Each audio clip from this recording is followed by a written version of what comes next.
Play one final game here this evening before they can call their high school careers complete. And we have some absolutely outstanding talent here on this field. It's the culmination of a whole week of activity sponsored by the Lions Club here in Hildreth, and they put on a good show, and they've done so far again this year. They've got a very good crowd on hand, still have cars coming in, people parking a ways away and walking into the ball game. And we are just about 8 minutes away from the opening kickoff of this football game.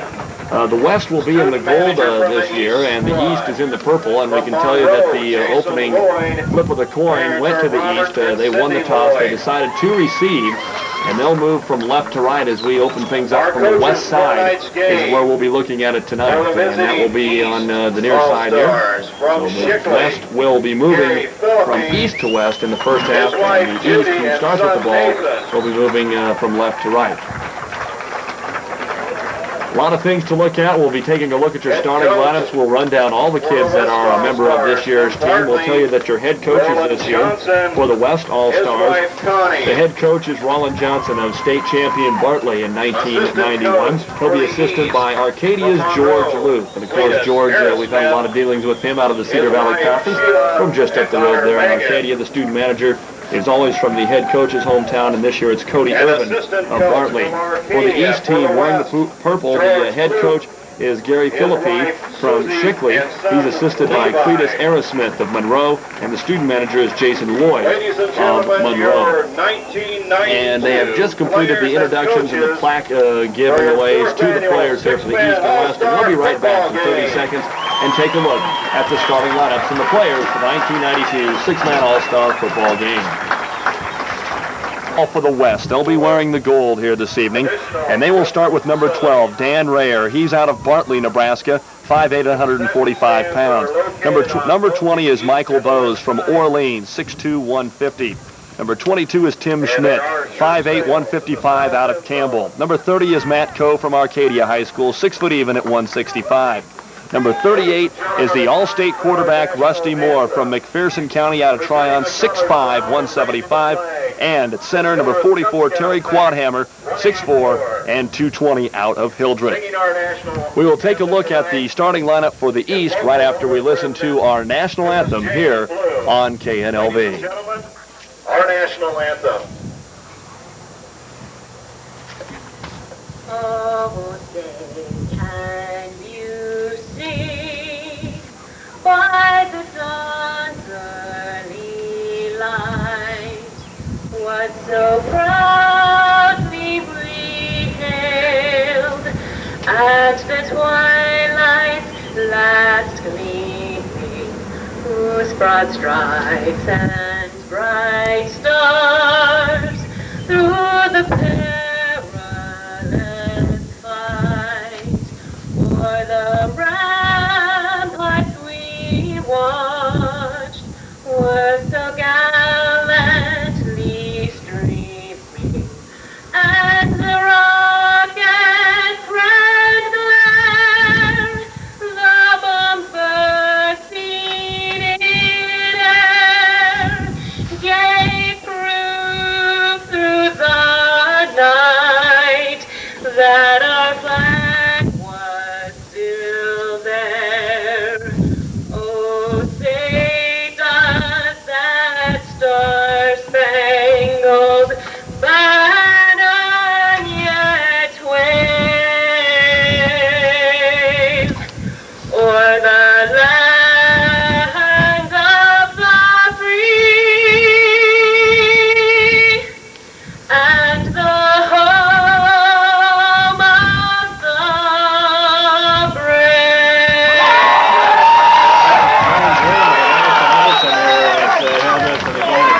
As we've had every year. Thank you, Jay. We've been here in Hildreth, and we've been very proud to be a part of the six-man all-star game from its inception. And for all of our sponsors out there, we thank the folks in Hildreth and Doug with the starting lineups there. And for the East, we'll take a look at them now. Okay, Jason Gross, number 25, 6 foot 175 from Shickley, is in the starting lineup, as is number 29, Scott Schlegel, 5'11", 191 from Shickley. Number 33, Jess Rother from Walbach, 5'9", 187. Number 35, Aaron Lewandowski, 5'10", 192 from Elba. Number 39, Chad Udvity, 6'3", 190 from Milligan, and number 41, Leo Haggerty at center, 5'10", 220 from Spalding High School. And we will get a chance to look at the rest of the players on the rosters here in just a moment, but we're about ready for the kickoff. They're teeing it up at the 30-yard line as the gold of the West will kick off to the purple of the East. Doug Duno along with Walt Smith on your sports leader in Central Nebraska, KNLV AM, KNLV FM Ward. And we're ready to go. And with the play-by-play of the football game in the first quarter, here's Walt Smith. Hi, Doug. Thank you very much. A breezy evening here at Hildreth. The wind coming out of the south. We're ready to kick it away right away. Back to receive Aaron Lewandowski. He takes it on one hop at about the 5. He'll go to the far side of the field to the 10. Gets a block to the 15, and he slipped down there on the turf. First down and 15 for the West as the ball game begins. Game number 5 of this series. The West has yet to win a ball game, and they really feel like they have the opportunity to do it here this evening. The East will be at the hash mark to the far side. The quarterback under the center is Jason Gross, a 6-footer from Shickley. Gary Philippi is his coach. He'll flip the ball back on the second toss. Coming around, Lewandowski. He'll be hit at the 20, but he spins forward and goes down, and he'll be hit by to about the 25-yard line. He's in that area right there, and it's going to be second down, and they'll give him a pickup here of about 6-7 yards on the carry, and it's going to be second down at that point. They'll move to the hash mark now to the near side. 2 running backs are in the wishbone.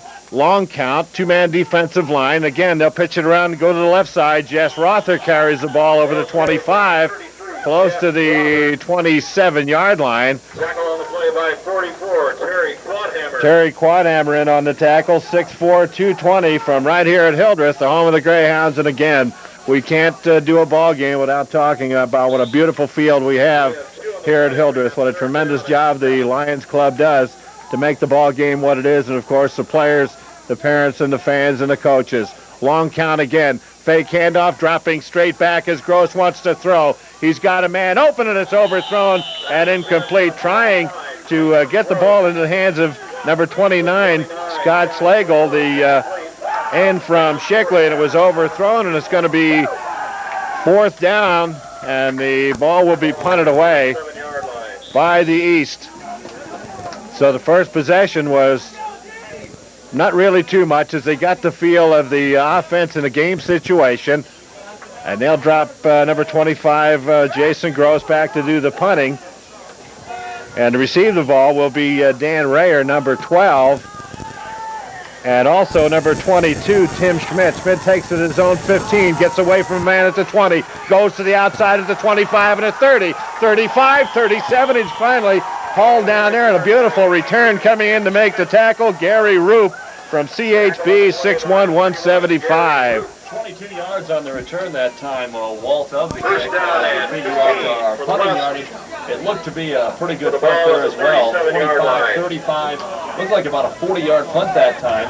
So a nice punt, but also a very good return. An excellent return, and that punter had to kick that ball into a stiff wind that's blowing out of the south. It'll be first down and 15 now for the Gold of the West. Let's see what they can do offensively. 3 defensive linemen in there for the East. They'll fake the handoff. Quarterback wants to keep it. He's sacked.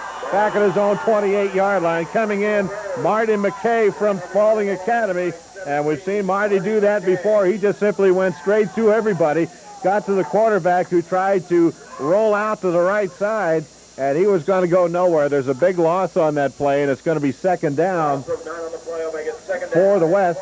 And 9, Walt's going to make it second down at the 29-yard line at the West 28-yard line. Well, the West is supposed to be the faster team, and the East is the one that's going to really have to kind of hang on here and play ball control. You're going to see a lot of motion out of the West. Again, they pitch it over the right side. Schmidt, he's at the 30, out to the 35, dives and fights his way out to the 39-yard line, where he's finally wrapped up there by a whole host of purple shirts. Chris Katenik in on the tackle, and it's going to be a third down and about 16 yards to go for the first down. So we'll see what happens here as the West comes out of the huddle. They're on the hash mark to the near side. And again, the East with 2 linemen up to the line of scrimmage, defensive players. Man in motion again. They'll fake the handoff, go straight up the middle to the 40, 35, 30, 25, and down to about the 20-yard line. Carrying the ball was Michael Bowes, I believe, number 20. And finally, he's going to be wrapped up. Or is that Tim Schmidt that carried the ball that time? He's wrapped up at the 20-yard line of the East on a beautiful run. And again, Doug, those quick hitters in the middle are picking up some good yards. The quarterback making a big difference out on the field right now for the Gold of the West. Well, number 22, Schmidt, has carried the ball 2 times for a total of 30 yards, off to a good start for the West. In motion again, coming to the near side is Moore. They'll get the ball back to him. He'll pitch it out again to Rayer, and Rayer is going to be run out of bounds. Let's see where he goes out. About a 5-yard pickup for him, and he is run out of bounds on the near side. As Roop got over there to get him off the field. And let's see how much of a pickup. It's going to be 2nd down and 10 yards to go. We have about 8:05 left to go in the first quarter of play here at Hildreth. No score in the ball game. The East had the ball for one series. The West has it now, and they've run the ball well. They've started from about their own 20. There's a pitch back to Schmidt around the right side. He's having some difficulty finding the room, but he's run out of bounds on the far side. Himmelberg, number 11, was the first man to get there. He had some help along the way, and they ran the ball carrier out of bounds. Let's see what we've got. 7:59 remaining in the quarter. It's going to be about 9 yards they're going to give him on the carry. Ball's at the 7-yard line. Tim Schmidt carrying the ball again. Here's the pitch back. Schmidt again. He's hit in the backfield. He'll not get far this time. He's going to lose some yards. He's wrapped up. We'll have to pick up that number as they unpile there. Number 43 in on the tackle, Alan Poppy from CHB. 6'3", 295 they list him as. It should be a 195, I'm sure, and that's what it is. He makes the tackle. He'll lose some yards on that one, and it's going to be 4th down and 3 for the Gold of the West. Let's see what they decide to do here. They're going to go for it. Under the center is Michael Bowes. Takes the snap, fakes the handoff, rolls to his right, and he wants to throw. It is incomplete. Diving to catch the ball, number 28, Pat Long from Holbrook, just off the fingertips and incomplete. So the West will turn the ball over to the East at that point. It'll be 1st down and 15 for the East. They'll have the ball for the 2nd time of the ball game, and Doug, they got started real well. The West did, and the East came in and just shut it down. Well, it looked like the West tried to catch them off guard, Walt. They've been running the ball so well. They went for the score instead of the 1st down. It was a nice pass, but the first pass of the game just a little too long and incomplete. A lot of pressure by the East also in the backfield. They've been able to get through there and put a lot of pressure on that quarterback and made him get rid of the ball maybe a little bit sooner than he wanted to. And, of course, that end was held up for just a second.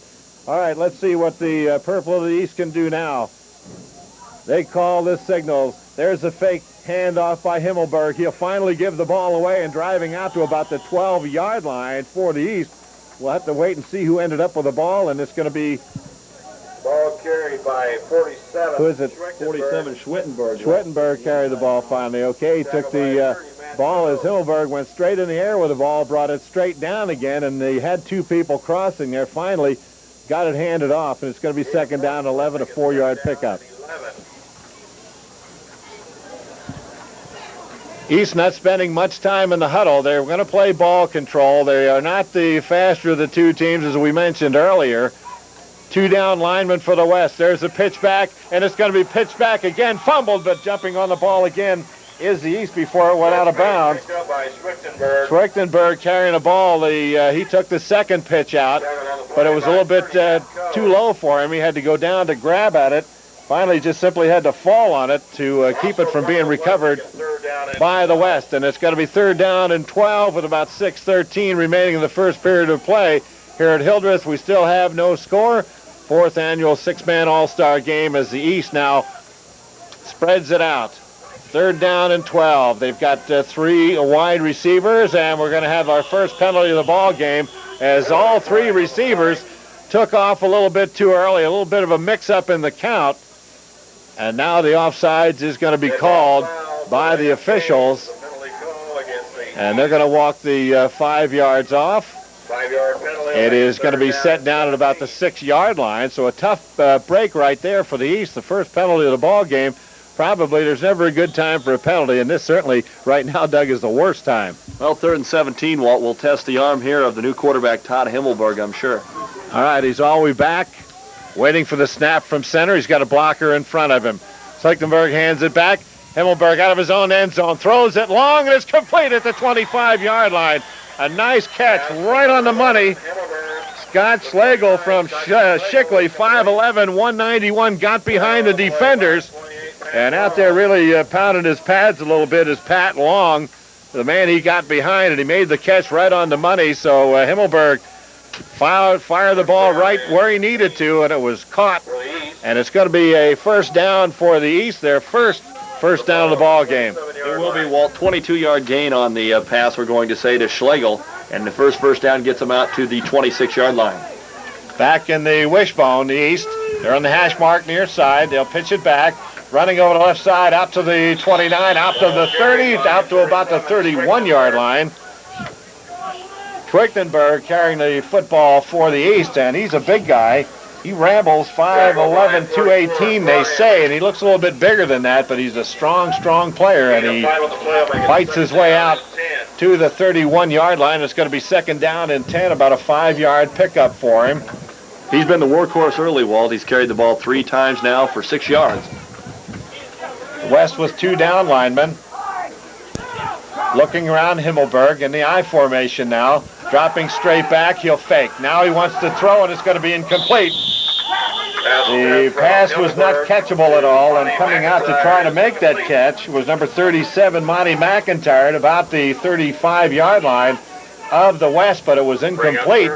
Ball slightly underthrown, and Doug, in order to get a long pass off here today, it's going to have to be right on the money, and it's going to have to be almost a perfect spiral, because right now, East is thrown into a pretty stiff breeze. Well, it is, Walt, and when you get in an all-star game, you've got some of the best defensive players as well out there, so you've got good quarterbacks, but the passes you see, like the one that was completed for a first down, are usually pretty good ones. All right, spread formation again. Schlichtenberg pitches it back to Himmelberg. He's got pressure. We've got a sack for the West, and Doug, I thought for a minute we had a face mask there, but we didn't get a flag at all. That's why I hesitated, but the sack is going to be made, and who was it? Randy Holbrook of Arcadia was the first man in there, Walt. Quarterback trying to get away from the 2 ends that came crashing in for the West, and only 1 blocker. There was really nothing for him to do. So the East will kick it away from their own 20. It's a good end-over-end kick. It'll be taken by Rayer at his own 25-yard line. He's not going to get very far. Schlichtenberg, that's Picorni down here, number 45, in on the tackle almost immediately. He had some help from Himmelberg, and now the West will have it again for their second possession of the ball game to see what they can do. Still no score in the ball game, 4-10 left to go in the first period of play, and we definitely have an all-star game going our way now. 28 yards on the punt, and it looks like this time the West is going to go out of the spread formation, maybe utilizing the passing with Rusty Moore, the all-state quarterback, to do the signal calling. And again, they'll bring a man in motion to the near side. That's Schmidt. They'll pitch it over to the right side. Getting away from a player is Moore. He's at the 30, 35, 40, 35, 30, and he's going to be tripped and pushed out of bounds. Number 29, Scott Schlegel, again coming over just to get a hand on his ankle to throw him off balance enough to make him step on the out-of-bounds line, or Doug, he's gone all the way. We're going to give him 23 yards on the pickup and a first down. So the first down here is the second or third of the ball game for the West, and the West will bring number 26, Adam Schweitzer, into the ball game. For the West, Walt, we should mention right now Randy Carlock, the All-Stater, a member of the West team, will not be playing tonight. He broke his leg a couple of days ago in some drills, unfortunate injury, but Randy Carlock, the All-Stater from Bartley, is out for the All-Star game. In motion again, across the field to the far side is Schmidt. Center's taken by Matt Coe. He'll pitch it off. They'll give it back to Coe. He's at the 25, takes a hit at about the 20, and dives into about the 15-yard line as he's wrapped up there by number 31, Gary Roof from CHB, who makes the tackle, but a nice give and go, if you want to call it that, in a 10-yard pickup for Matt Coe. So Matt is showing some of his running ability here in the ball game. 16-yard line. No score here early, Walt, but for the second time in a row, the West is driving. And the West is spreading it out now. That's what they want to do. In motion is Schmidt to the far side. Snap coming back to Coe. He gives it to Moore. Back to Coe again. He's going to be hit almost immediately as he's dropped at the 17-yard line. Schwichtenberg all over that one, Walt, playing some great defense out of Rising City. Schwichtenberg wasn't going to be fooled. He had Coe right away on that play. And he's a guy that's got a feel for where the ball is. What he does isn't something that you coach. You either have that or you don't, and he's got it.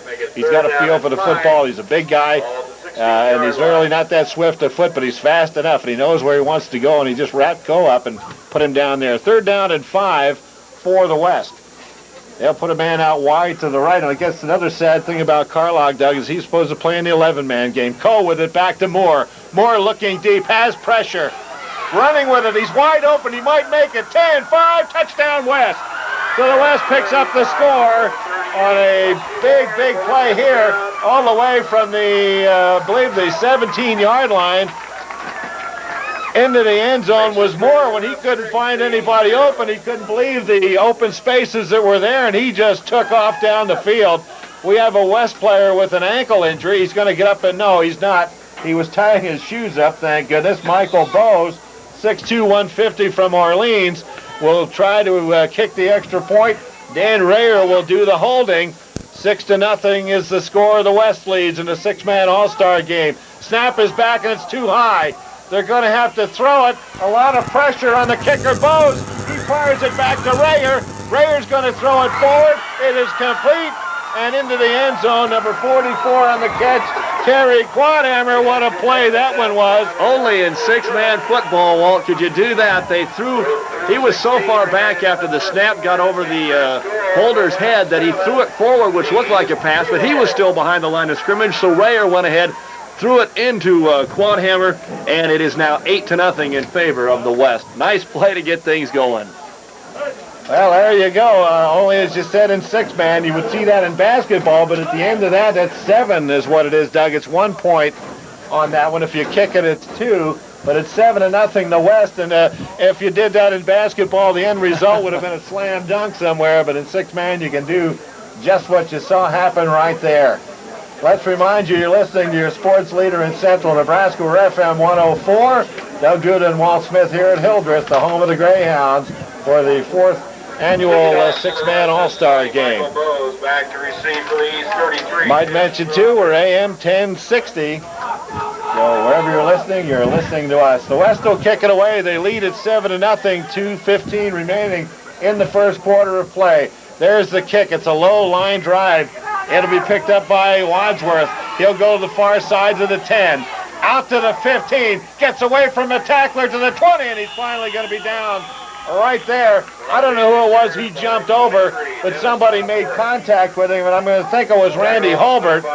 Randy just took his legs out from the runner, but he was able to just keep his balance. Wadsworth was from Walbeck. Matt Johnson is his coach, and we've seen him do that a lot through the years, and he just kept that balance out to the 20-yard line. Under 2 minutes to go in the first period of play. The West is struck for a touchdown. They've got the extra point. Now the East trying to come back as a double pitch around the right side coming to Lewandowski. He's over the 25 to the 30, and he'll be run out of bounds there coming over number 24, Mark Dieterding from Campbell. 6'1", 160 made the tackle. A nice pickup there. Gain of 10 on the play. That's the second time Lewandowski's carried the ball in the first quarter for a total of 17 yards. Aaron out of Elba, Nebraska. His coach over at Elba this past year was, of course, Charles Rother.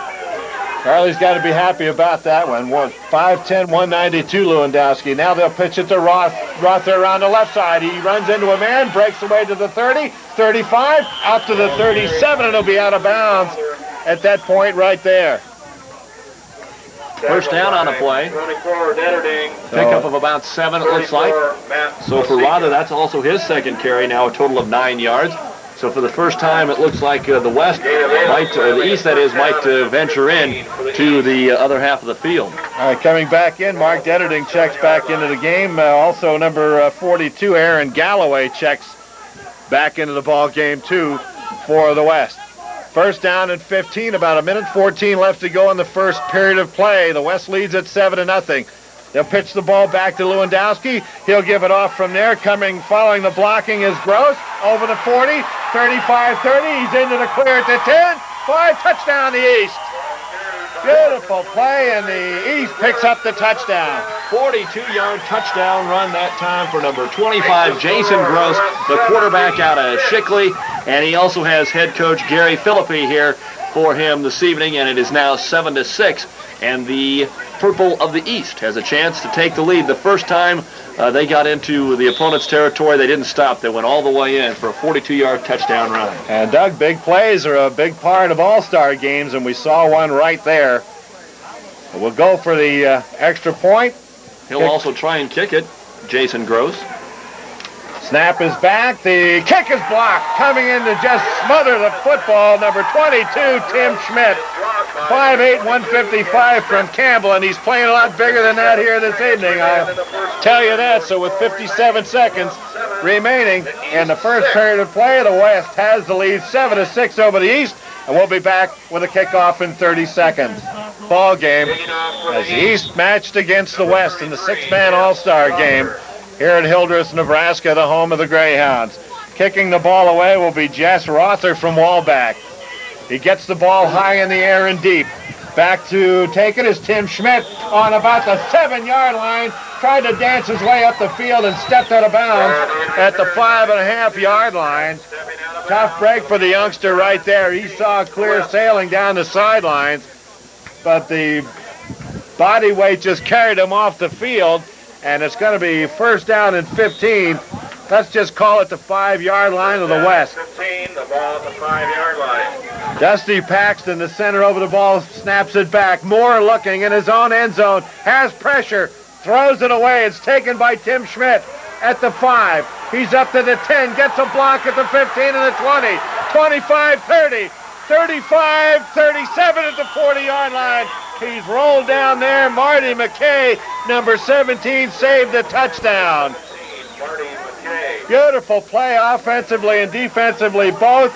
Mike Bowes is the man that made the block that sprung the ball carrier free. He held off two people, it looked like, about the 22-yard line, and the ball carrier went all the way around to the 40-yard line. That'll help out the passing stats. Rusty Moore will have to be very thankful there because a lot of work done by Mr. Schmidt to pick up 35. Rayer in motion to the near side. The snap is back, almost fumbled. It's pitched back to Moore. Moore looking, has pressure. He's at his own 30. Throws the ball. It is complete into the hands of Matt Coe to the 20. 15 and 10, and he's rolled down out of bounds. Number 31, Gary Roop on the tackle, and a big play again there for the West. 28 yards on the pickup, Walt, on that. So in the last two plays, they've covered 63 yards as we're down to 12 seconds in the first quarter. And the East wants to call timeout. We have 12 seconds remaining, and the score is 7-6. The West with a lead, and we'll be back in 60 seconds. Seconds remaining with the football is the West. They lead at 7-6. They're at the 10-yard line of the East. The snap is back to Rayer. He'll give it to Moore. Moore rolling to his right side. Throws the ball incomplete. Trying to get it to Dusty Paxton from McPherson County. 6-footer, 150 pounds is the center for the West, and it'll go incomplete. It will stop the clock with 7 seconds remaining. Adam Schweitzer for the West checking into the ball game. He'll come in with a play. Number 44, Terry Quadhammer checks back in. Rayer and Paxton will both come out of the game for the West. Let's see what it is they decide to do. Adam Schweitzer wide to the right side. Under the center is Bowes. Long count. Schweitzer in motion. They'll pitch the ball to him. Trying to come around the left side. He'll not make it. He's tackled there as he started to come around. Pick up that number 33. Got into the backfield. Jess Rother. And Rother just let the blockers go by. Reached in, grabbed Schweitzer, put him down, and that'll end the first period of play. And at the end of that period of play, with the West leading it 7-6, Rusty Moore slow to come off the field, and we're going to be back with the second quarter of action in 30 seconds. 7-6 in a ball game that the West, I'm sure, feels that they really could have had control of by now, but with the injury to Randy Carlock that's put him out of the ball game. Things have changed a bit in the East, playing very, very aggressive football. Doug, some stats if you would please. Well, the scoring for the West, a 15-yard touchdown run by Moore, quad-hammer from Rayer for the extra point, and a 42-yard touchdown run from Gross for the East. The kick was blocked by Schmidt. That's where we're at 7-6. The guys that have carried the ball the most have been the quarterbacks for the touchdowns, but also John Schwichtenberg, 3 carries for 7 yards, and number 22, Tim Schmidt, has carried the ball 4 times for 37 yards here in the football game. Well, we had the 42-yard touchdown run by Gross for the touchdown there for the West. And looking into the book, the longest scoring run was 77-yard kickoff by Randall Barr from Waback. That was back in the 1989 ball game. So a little ways to go there, but an outstanding ball game we have so far, 7-6. The West with the lead over the East. And it looks like we're ready to go with the second quarter of play. The ball is in the hands of the West, and now with the play-by-play of the second quarter, here's Doug Duda. Okay, thanks, Walt. And the goal to the West with the ball. There's a pitch back to Moore. He's standing at his 20, rolling, plenty of time. Now the rush, he'll dump it off to Schmidt. He's at the 15, to the 10. Right side, Blake's a tackle to the 5, and out of bounds. He'll go down right at the 5-yard line. Coming in to make the tackle that time, number 21, Chris Kotenik. And I hope we're pronouncing that right, Chris Kotnick, I guess it is. So Kotnick coming out of Lawrence to make the tackle. And a pickup of pretty good proportions there of about 7 yards. They're going to give him 10 yards on it, Doug. He was able to lunge there at the end and pick up some more yards, so they'll give him the 10 yards on that carry. That's going to bring up 4th down now at the 5-yard line, and they're going to go for it. Moore deep with 2 blockers. He'll get that pitch back. Moore standing there looking for the pass across the middle. Touchdown! As he completes it to number 18, Dusty Paxton, his teammate, out of McPherson County. So it is Moore to Paxton on a 5-yard touchdown pass, and that gives the West a 13-6 lead over the East with 11:15 to go in the quarter. And we have a man, looks like tying up his shoe again. Does look a little weird the way he does it, but Schmidt getting that toe real tight there, and Bose will try the extra point. So Mike Bose back to try and kick this one. The last one was snapped over Rayer's head, the holder. Kicking for 2. Here is the snap. It's a good one. It's down. The kick is on the way. It's blocked. This time getting a hand on it is Todd Himmelberg of Lawrence. So Himmelberg coming in to block it. So each team now has blocked an extra point. And with 11:15 to go in the second quarter, it is the West 13, the East 6, and we'll be back with the kickoff in 30 seconds.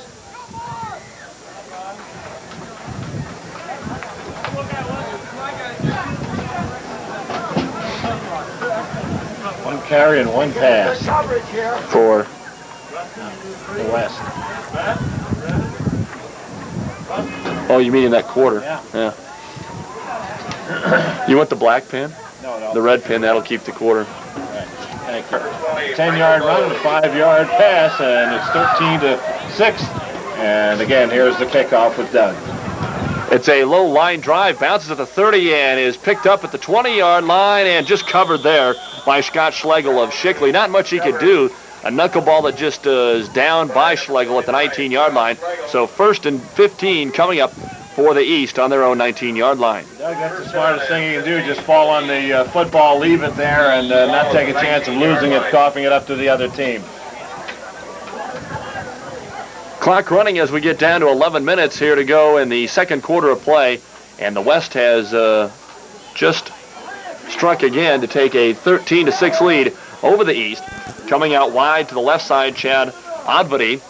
And back to do the quarterbacking, Himmelberg. He's got some blocking there from Schwichtenberg and from Wadsworth. A pass is on the way, looking for Schlegel. He's open. He's got it at the 40, the 35, and out of bounds. Wrestled down at the 30 by number 28, Pat Long of Holbrook, and a big gain on the play of 31 yards. It's going to be 1st down and 15 for the East, and they are into West territory for the first time in the ball game because the 42-yard touchdown run was their only score. So they'll have the ball spotted down at the West, 31, 1st down and 15 is checking into the ball game. Monty McIntyre of Greeley, and coming out Schlegel after that good catch and run that time. A beautiful pass from Lawrence's quarterback, Todd Himmelberg. Coming over the ball now will be Leo Haggerty from Spalding High. He's the center. Schlegel out of the ball game, and Odvody out left again. Spread formation, 2 men wide to the right. Here's the pitch from Himmelberg. He'll give it off to Wadsworth around the right side. He's going nowhere. He lost a yard. Holbert and Co., the Arcadia boys, coming in to make the tackle. They had seen that one before, as they have played Wallback a couple of times in the last season. But Randy Holbert and Matt Coe, the 2 Arcadia Husky entrants here. George Loof, an assistant coach on the West team this year from Arcadia. And a loss of 1 on the play will bring up 2nd down and a very short 17 yards to go.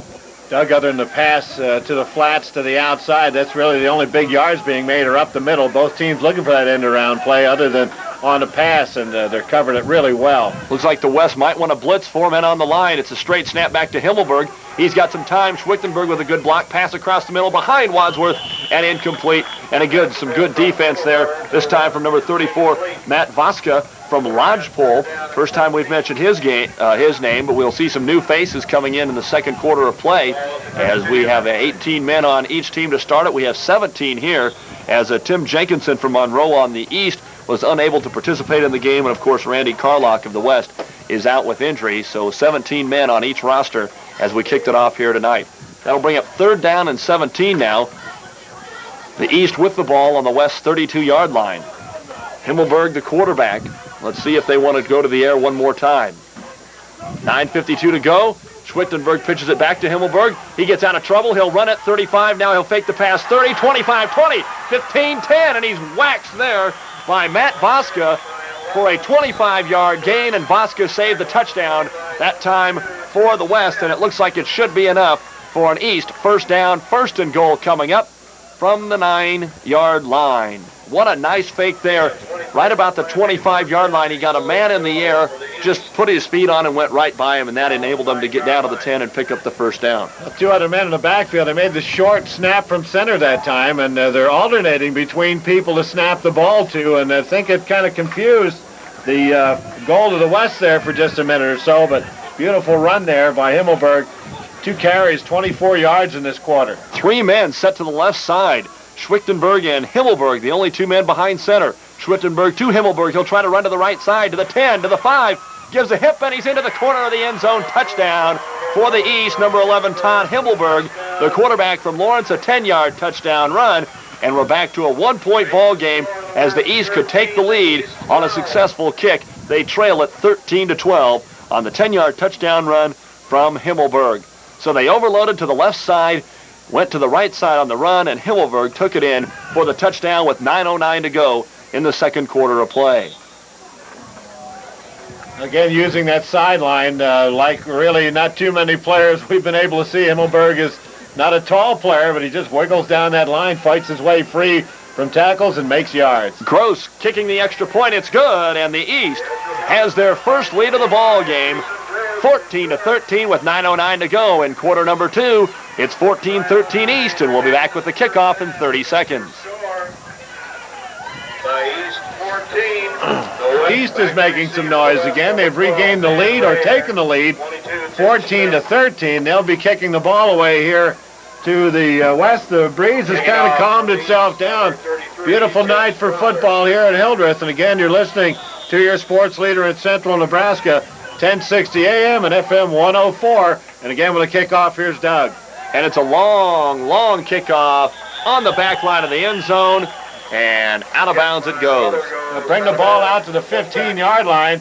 It'll be 1st and 15 from there, as the goal to the West will have the football. 1st down and 15. Well, they're going to have to do a lot of work to beat last year's score when the East won this one 53-35. And the West set all kinds of team records last year. In fact, all of the team records were broken last year. So a lot of work coming up. An offensive football game is underway. 9:09 to go, 14-13 in favor of the East.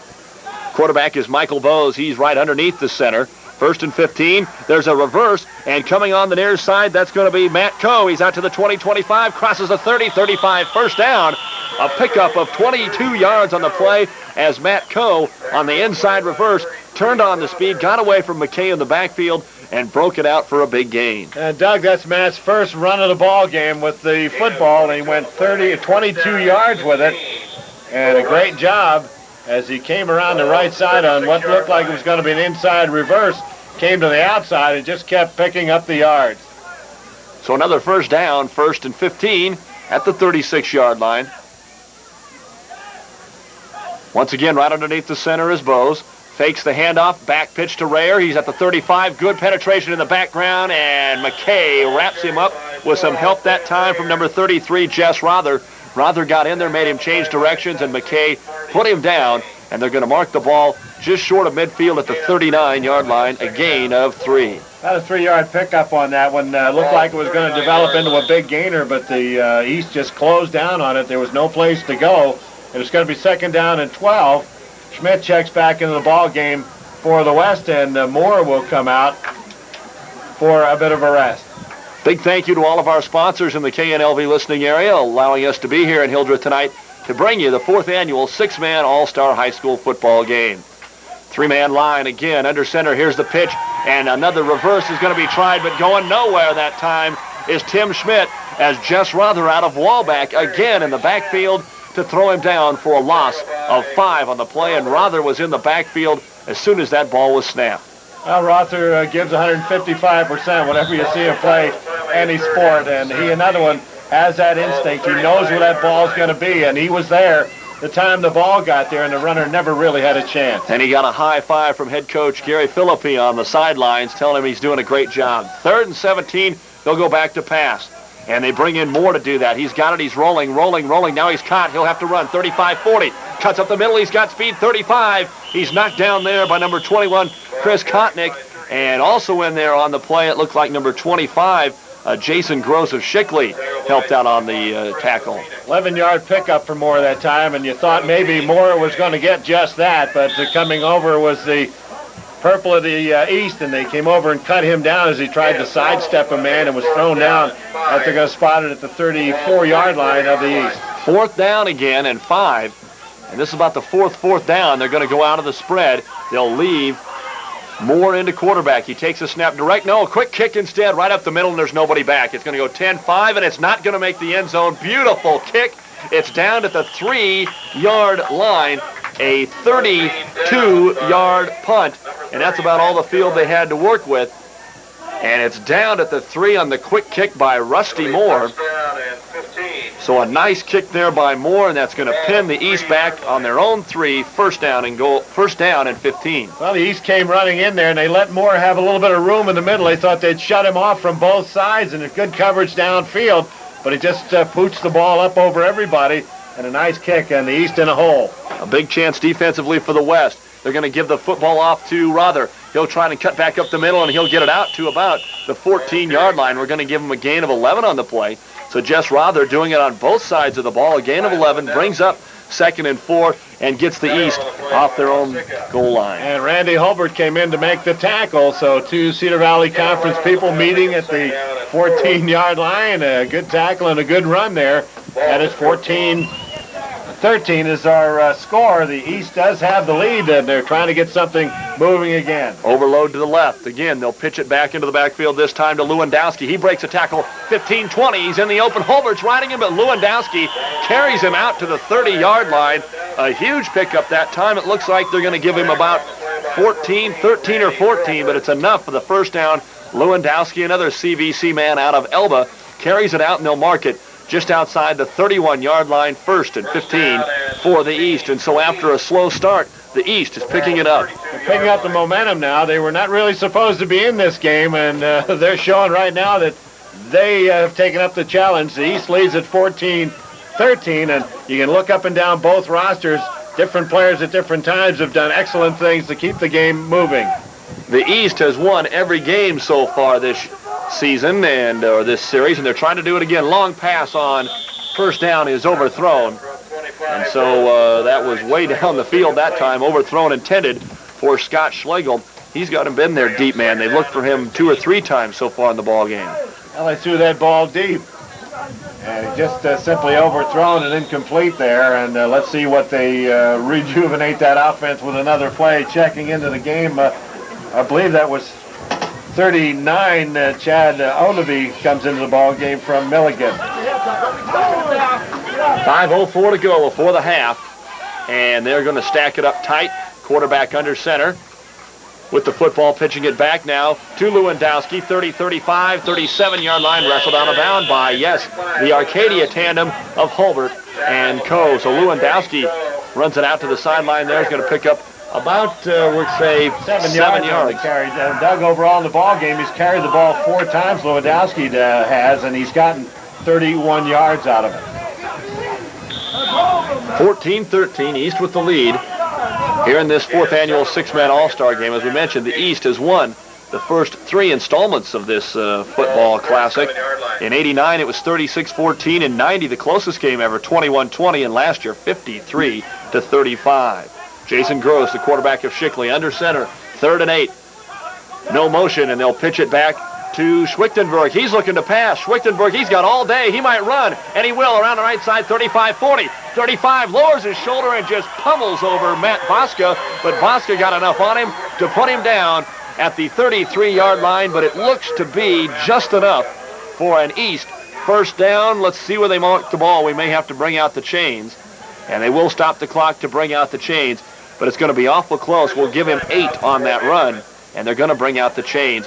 But Matt Bosca from Lodgepole had to try and run down 218 John Schwichtenberg of Rising City, and Schwichtenberg did the job. I think he's going to have the first down. We'll wait and see. He listed 218, and he was knocked down by Bosica, who's 170, and he just never backed off. First down, yes, do not have to check the prescription on the glasses. First down and 15 as the East continues to drive. They started this one on their own 3-yard line, and now they are into West territory at the 33.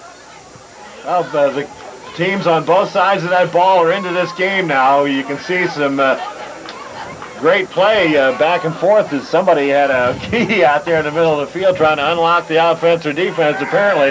But the teams are really into it now, and we're seeing some great football. 14-13, the East has the lead. 4:20 to remaining in the first half of play.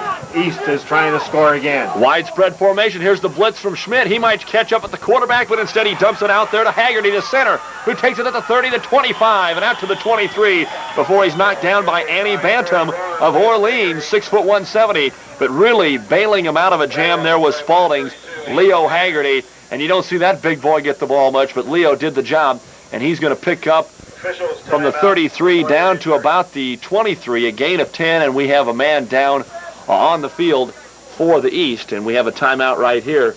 Second down, and we're going to call it 4, a long 4 coming up from the East. But once again, a nice job there by the quarterback, Jason Gross, to find a man, anybody, to dump the ball off to and avoid the sack. Well, with under 4 minutes to go and an injured player, we'll take this 30-second timeout. And both teams to their respective benches, they work on him. Doesn't look like they're working on one particular area, which could be good. Either the wind was knocked out of him or he really got his bell rung if they're not working on one particular area. So hopefully that's the case. We don't know who the player is right now, but we can tell you there's 3:58 to go in quarter number 2. And the visitors on the scoreboard, the East, lead this 14-13. And coming off the field was Aaron Lewandowski of Elba, and he's walking off a little shaky, but under his own power, and I expect to see Aaron back at least by the second half. So we're glad to see he's okay. He's had a good first half so far for the East. Well, in talking to both of the coaches, all the players out here are good hitters. Some of the players that we've seen and talked to off to the side, you might say, and they've talked about how the hitting has been very hard all week. Everybody that's out here likes to hit hard, and that's just part of the game of football. But thankfully, Aaron's up, he's off the field, and appears to be okay. That's one of those when Aaron looks back at the video, he's going to go, yeah, that hurt. That did hurt. He'll flinch a little whenever he sees the tape. He'll get to slow-mo it and pause it and everything else and see exactly how hard it was. 2nd and 4, and we're ready to go again for the East on the 24-yard line of the West. Back to pass. Over the middle, it's complete to Schwichtenberg, out of bounds at the 14-yard line. First down and a gain of 10 more yards. So there have been big gains all evening long. There's 10 more there for the East, and it's going to be first down and goal at the West 14-yard line. The East already leads this one 14-13. So not taking much time, Jason Gross just dropped straight back, took about 2 steps and fired a bullet over to Schwichtenberg, and we're ready to go again. First down and goal at the 14. A slight spread formation. Schwichtenberg pitches it back again there to Gross. He's looking to pass all day, looking for the end zone, and it is broken up nicely there. I think that's Moore. It was Rusty Moore diving at the last second. The pass was intended for Shickley Scott Schlegel, but Moore came across, helped out, and saved the touchdown. Second down and goal from the 14 as Gross gets the play from the sideline to see what Coach Philippi wants to do. Well, Moore listed at 6'5", and again, he's favoring that right ankle a little bit, using all the energy he had, timed it perfectly, and just knocked the ball away from the would-be receiver, an incomplete pass. Well, Philippi has his own quarterback, Gross, in there. That should make things somewhat easier as far as the plays. Again, looking to pass. Here comes the rush. Trying to get in there, Brent Ross, but he can't. And here's the pass to Schwichtenberg. It's broke up, almost intercepted by Matt Coe, and he laid one on Schwichtenberg.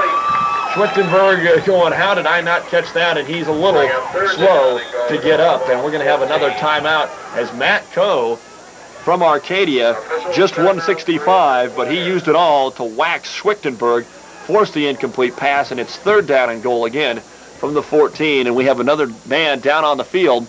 And while we attend to him, let's take this timeout.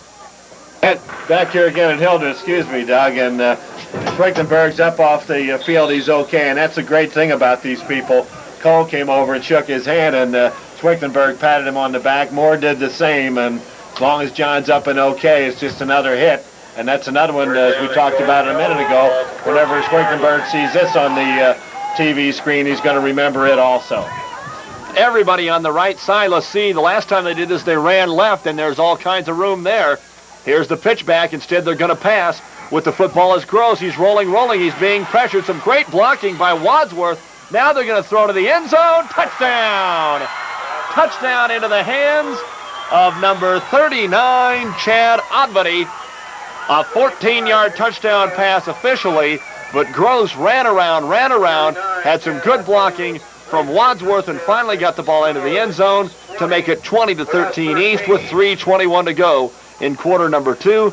And now we are ready for the extra point try. And it looks like Greg Richardson of Guide Rock will come in to do the holding, and Gross of Shickley to come in and attempt the 2-point kick. Here's the snap. It bounces. They're going to pitch it back and try for one. Rolling, wide open. A man in the middle. Is he in there?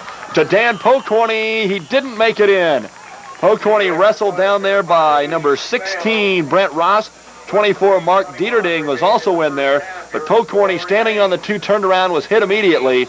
And the extra point is no good. So with 3:21 to go in the half, it's the East 20, the West 13, and back with the kickoff in 30 seconds. And 22, Tim Schmidt. Lead off for the East 33. Well, we're ready to kick it off again. The East has just scored on a 14-yard touchdown pass from Gross to Schlegel, or Odvady, excuse me. And here is the kickoff. Bringing the ball up the left side, that's Rayer. He's across the 20 and knocked down at the 22-yard line. 1st and 15 coming up for the West. And Walt, the scoring is picked up, but we've seen some great athleticism out there for both teams. Some of the what people might not normally watch, while that quarterback's rolling around, the men in the backfield are doing a great job of blocking. That's where it's at. The nose guard on defense and the one blocking back that usually ends up back there protecting that quarterback are really 2 of your main players offensively and defensively. And, of course, everybody can catch a pass or carry the ball, and that makes the game wide open and exciting. And now Moore is in at quarterback again. He'll get the pitch back there from Coe. He's rolling. He's pressured. McKay gets a hand on him, and he forces the pass to Coe to be short and incomplete. And I believe that was, yes, it was Marty McKay. And McKay, who has been resting over there on the sidelines for a little while, had an excellent first quarter, and he has been in that backfield more than just about anyone tonight from the East. McKay from Spalding, Nebraska, going to Spalding Academy High School. And Marty put on a burst of speed there, and the quarterback, Moore, knows he's out there whenever he's on the field. Had to try to get rid of the ball a little bit quicker than he wanted to, and, of course, it went incomplete. 2:48 to go before the half. 2nd down and 15. Once again, Moore looking to pass. 2-man rushing. Rother and McKay, and Rother brings him down. Down at the 16-yard line. That's going to be a loss of 6 on the play and bring up 3rd down and 21. So another sack, as some of the best men in the East are able to get to the All-Stater Rusty Moore as he couldn't find anyone open. And now it's third and a long 22 to go. They need to get the ball out to their own 38-yard line. The clock continues to run with 2:20 to go, and the West would like to either get down and score or run out this half and go in no more than 7 points down. Here's the snap to Coe, back to Moore. He's got an arm. He could go deep. He's looking. He's got all day. Now he'll finally dump it into the corner, and it's complete and waxed by Wadsworth was number 28, Pat Long. But Long made the catch out at the 28-yard line. They're going to be 10 yards short. A pickup of about, let's see what we're going to call it here. Pickup, I would suppose, of about 12, it looks like. Pickup of 12, we'll call it. Brings up fourth down and about 10 yards to go. And let's see if they punt it. They're lined up to go for it, but last time they kicked it out of this. Two more. He will punt it away. This one is a lot shorter, a very lot shorter, and it bounces at the 31, and it stops there at the 30. Only about 25 yards on that punt as it rolls down at the 30-yard line. So first down and 15. The East will have an opportunity to go up by 2 touchdowns before the half. Well, the West appears really to be bothered by the speed of the East, and the East was not supposed to be the quicker of the two teams, but they certainly appear to be in the first 2 quarters of play so far. We do have about 1:20 to go in the half, and the East does lead at 20-13 at this point in the game. They'll bring in a new face, number 25, Jason Gross checks back into the ballgame. He's not a new face, but he's back in there to see what he can do in this series of plays. Spread formation. 1:04 and the clock running. They give it off to Schwichtenberg. The wide body to the left side, 30, 35, no blockers. He'll block a few of his own and slide out of bounds across the 40 at the 36 to stop the clock. That's going to be just short of the first down. Pickup of 14 on the play by Rising City's John Schwichtenberg. And don't forget, at the end of tonight's ball game, we will have the offensive and defensive most valuable players for each squad as selected by the media here tonight at the 6-man game in Hildreth. We're down to 55 seconds, but the East does have, I believe, all of their timeouts left. So a lot of time remaining for the East to try and punch it in one more time. Spread formation. The quarterback is Gross. Oadbuddy and Wadsworth split out. To Wadsworth, 35 first down and out of bounds at the 32-yard line. That's about all they really wanted out of that. Oddbuddy was the blocker from Milligan, and the man that received it, Wadsworth from Wallback, picked up just about 4 on the play, we'll call it. But it's good enough for the first down. First and 15, the clock stops with 48 seconds to go here before halftime. 20-13 in favor of the East. The ball at the 32-yard line. In there offensively, Oddbuddy will stay in there, as will Wadsworth. Over the ball at center, Spalding's Leo Haggerty. Going out wide to the right, Monty McIntyre of Greeley. Schwichtenberg wide right as they're all overloaded. The quarterback is Gross. Schwichtenberg in motion. Gross to Schwichtenberg. He'll set up the pass. Gross is wide open, but they don't get it to him. Instead, across the middle to Haggerty at the 30. He wrestles him 4 or 5 yards, and down at the 26 he's going to go, and they need to call a timeout here, and they will. Timeout is called with 36 seconds to go as Haggerty is going to get the completed pass for a pickup of about 6 on the play. That'll bring up second down and a long 9, and the East will call a timeout with 36 seconds to go before the half. Here on KNLV, it's the 6-man All-Star High School football game from Glenfield and Hildreth. It's the East 20, the West 13.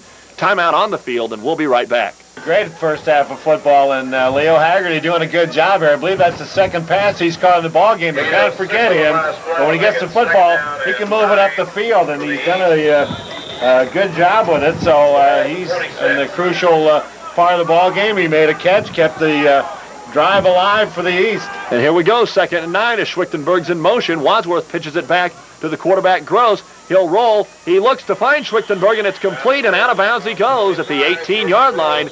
A pickup that time of, we'll call it, about 8 yards. I think he's going to be short of the first down, just short. So that's going to bring up 3rd down and 1 with 30 seconds to go. Schwichtenberg wanted to get that first down, but on that slant pattern out to the sidelines there, he just had his momentum really going in front of him and couldn't make the cut. So 3rd down and 1.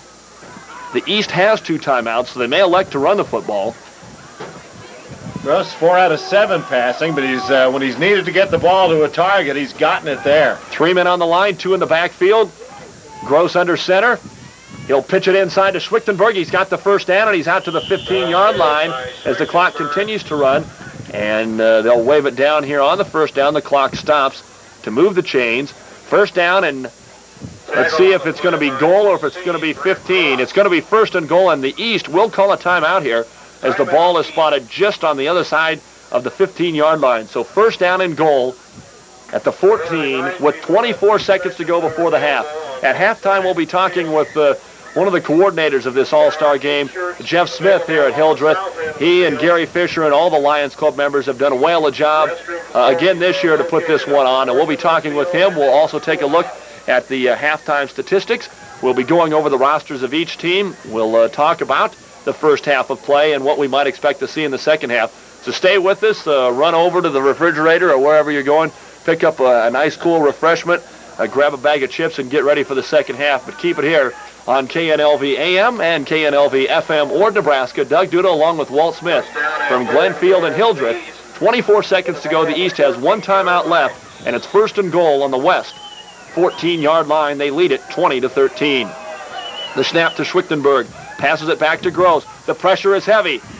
Schmidt pressuring him. The throw to Haggerty. He makes a nice one-handed catch down at the 4-yard line, but the clock continues to run, and they have to line up quickly. Maybe they're out of timeouts. I thought they had one left. 9, 8, 7, 6, 5, 4, 3, 2. This is going to be the last play as they all rush. Everybody's got to be open. Here comes Long. He fakes the pass, and now he'll throw into the end zone. Touchdown as the clock expires. Chad Odvady with the touchdown reception. We had some serious hustle there by the East. The West sent 3 men straight up the middle. Gross avoided them. Jason Gross of Shickley. And he threw it into the end zone there after a fake pump. Got it to Chad Odvady of Milligan. And the East has scored 3 unanswered touchdowns and lead it 26-13. And Jason Gross will try and give them 2 more. Here's the snap. The kick is up. It's blocked. Coming through to block it, number 34, Matt Voska. And we hear from Voska all the time here in this second quarter from Lodgepole. But the West looking a little dejected there. They wanted to hold it before the half and couldn't do it. The East drove it the length of the field. And here at halftime of the 4th annual 6-man All-Star High School Football Classic from Hildreth, it is the East 26, the West 13. We've got 15 minutes of halftime activities coming your way, and we'll be back and take a look at the halftime stats and interview Jeff Smith from Hildreth right after this 2-minute timeout. Quickly, as you are associated with, you've heard most of them from the West. Dan Rayer of Bartley, Randy Holbrook from Arcadia, Brent Ross from Bartley, Dusty Paxson of McPherson County, Mike Bowes of Orleans, Tim Schmidt and Mark Dieterding, both of Campbell, Adam Schweitzer from Luke County of Taylor, Pat Long from Holbrook, Matt Coe, you've heard a lot of him tonight from Arcadia, Andy Bantam of Orleans, Matt Voska from Lodgepole, from McPherson County, Travis Kemp and Rusty Moore, Christopher Teens from Venango, Aaron Galloway from Cody Kilgore, Terry Quadhammer from the host Hildreth School, and Randy Carlock, of course, out because of injury from Bartley. For the East, Todd Himmelberg of Lawrence, Greg Richardson from Guide Rock, Marty McKay, who's played some outstanding defense tonight from Spalding Academy, Chris Kotnick from Lawrence, Dennis Wadsworth of Walbach, Jason Gross, the quarterback from Shickley, Josh Schaefer from Trumbull this evening, Scott Schlegel of Shickley, Gary Roop from Chester Hubble-Byron, Jess Rother of Walbach, Aaron Lewandowski from Elba, from Greeley this evening, Monty McIntyre, Chad Odvady, who caught the touchdown right before halftime, is from Milligan, Leo Haggerty, who contributed a lot on that last drive from Spalding, Alan Pop from Chester Hubble-Byron, and from Rising City, Dan Pocorney, and big John Schwichtenberg, who's had an outstanding first half. We're going to be back and talk with Jeff Smith from the Hildreth Lions Club and a coordinator of this 6-man All-Star High School football game this year, and we'll do that after this 30-second timeout. Come on over here and sit, Jeff. And somewhat of a surprise, and we'll find out about that in just a minute as we talk to the camp coordinator from Orleans, Jeff Smith. And Jeff, no relative at all, and I guess that's fortunate for you, but we're seeing a whale of a ball game right now.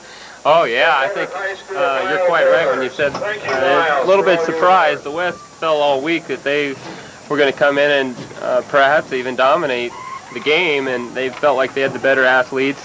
And from that point on, the East, I think, used that for an incentive all week also. And I tell you, I watched both teams practice Sunday night and Monday, and the East didn't look very good in practice, to tell you the truth. And the West looked real sharp right off the bat, and that kind of carried over. But as the week progressed, I saw the East really come together, and I tell you what, by Friday night even, I, talking with some other friends, felt like we were going to have a heck of a game, especially after the Carlock kid got hurt for Bartley. Well, that had to make a big change for that team when you lose a player of his ability and his magnitude. But going back to this East team again, they just seem to put it all together. And I guess all the kids out here, just like racehorses, we kind of mess around a little bit, and then we kind of get serious about it.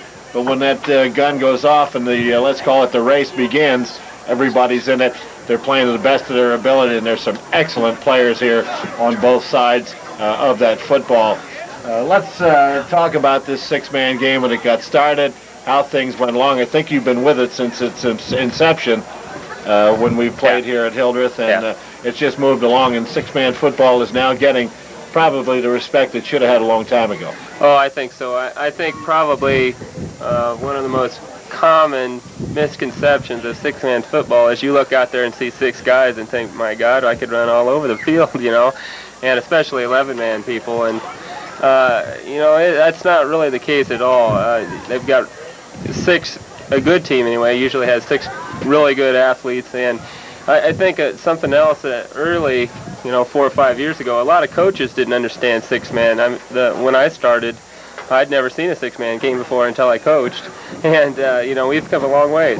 I officiated football for a lot of years myself, Jeff. The first six-man game I ever saw, I officiated, and I was one puzzled man out on the field, I'll tell you.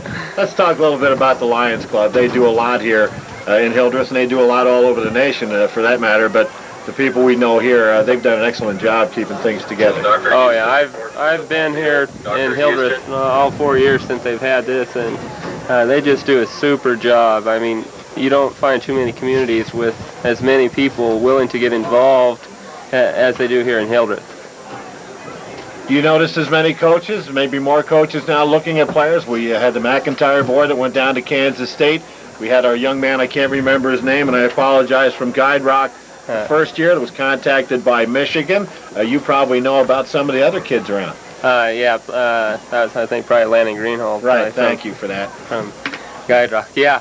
Well, there's, I think, a half a dozen players on, or more, possibly even playing, or have plans on playing college football, not Division 1A, but, somewhere. You can help pay for an education that way, and I'm one that don't care whether it's 3A and NAIA or whatever it is, but they'll get the help they need to go through school. Talk about the game here tonight. What have you seen? What's the surprising things that you've seen? What are some of the things you thought would happen and haven't happened, Jeff? Well, I think looks to me like a lot of the West is a little confused covering the spread that the East has been throwing out at them. And I'm sure that Coach Johnson and Loof will get that straightened around at half, whatever problems they've had. And the East has just played super football. They really have. I don't think we've had a turnover in the game, and I don't even think we've had a penalty either. It's just been a great game, a lot of hard hitting, and I've been impressed. Well, you got to be impressed with these kids. They're giving it all they've got out here, and you were talking about the misconception of six-man football, and in some respects, you really have to be a better athlete, I think. You've got to be a surer tackle. You've got to be fast. If somebody gets by you, normally they're gone. But you've got to have all of those things that maybe an 8 and 11-man team just really don't need to contend with all the time. Yeah, that's true. I don't want to get into that argument where where we're better than they are, but just as good for sure. Absolutely. The tremendous effort put out here by all the players and the coaches. We appreciate you coming up here and spending some time with us here at halftime, and we've got a portly gentleman running across the field with the stats for the first half of the ball game. And appreciate all the efforts between you and the kids and the coaches here, Jeff, and Thanks for coming up and spending some time. Thank you. All right, that was Jeff Smith, the camp coordinator here at Hildreth for the six-man all-star teams, and we're going to be back with some halftime stats for you in 60 seconds. The football game, and let us start first of all for the rushing for the East. For the East in the rushing department, we have Aaron Lewandowski, 4 carries for 38 yards. John Schwichtenberg, 6 carries, 34 yards. Quarterback Jason Gross, 1 carry, 42 yards. That was a touchdown. Todd Himmelberg, 3 carries for 25 yards. And Jess Rother from Walbeck, 3 carries for 22 yards. In the passing department, Jason Gross, 8 out of 10 for 66 yards and 2 touchdowns. And Todd Himmelberg, 2 for 4 for 51 yards. The majority of that receiving has went to Scott Schlegel. He has 2 receptions for 51 yards.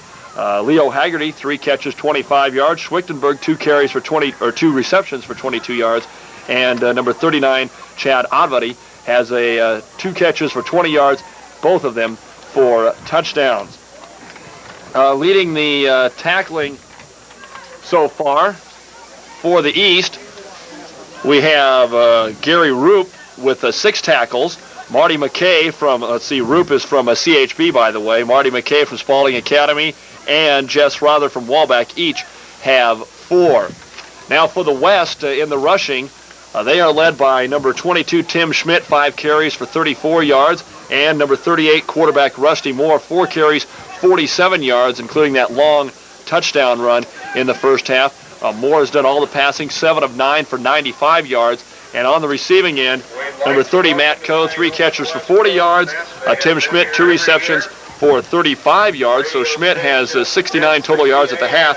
And Dusty Paxson, 1 catch. That was a 5-yard touchdown reception. Tackling for the West, they are led by number 30, Matt Coe. He has 6, as does number 24, Mark Dieterding of Campbell, and number 28, Pat Long of Holbrook. Number 14, Randy Holbert, leads the West in tackling with 8 total. Team-wise, for the East, 159 yards on the ground, 123 through the air, 9 first downs. From the West, 103 on the ground, 95 through the air, 5 first downs. So the East leading at 26-13, and they have 282 total yards. For the West, they have 198 here at the half.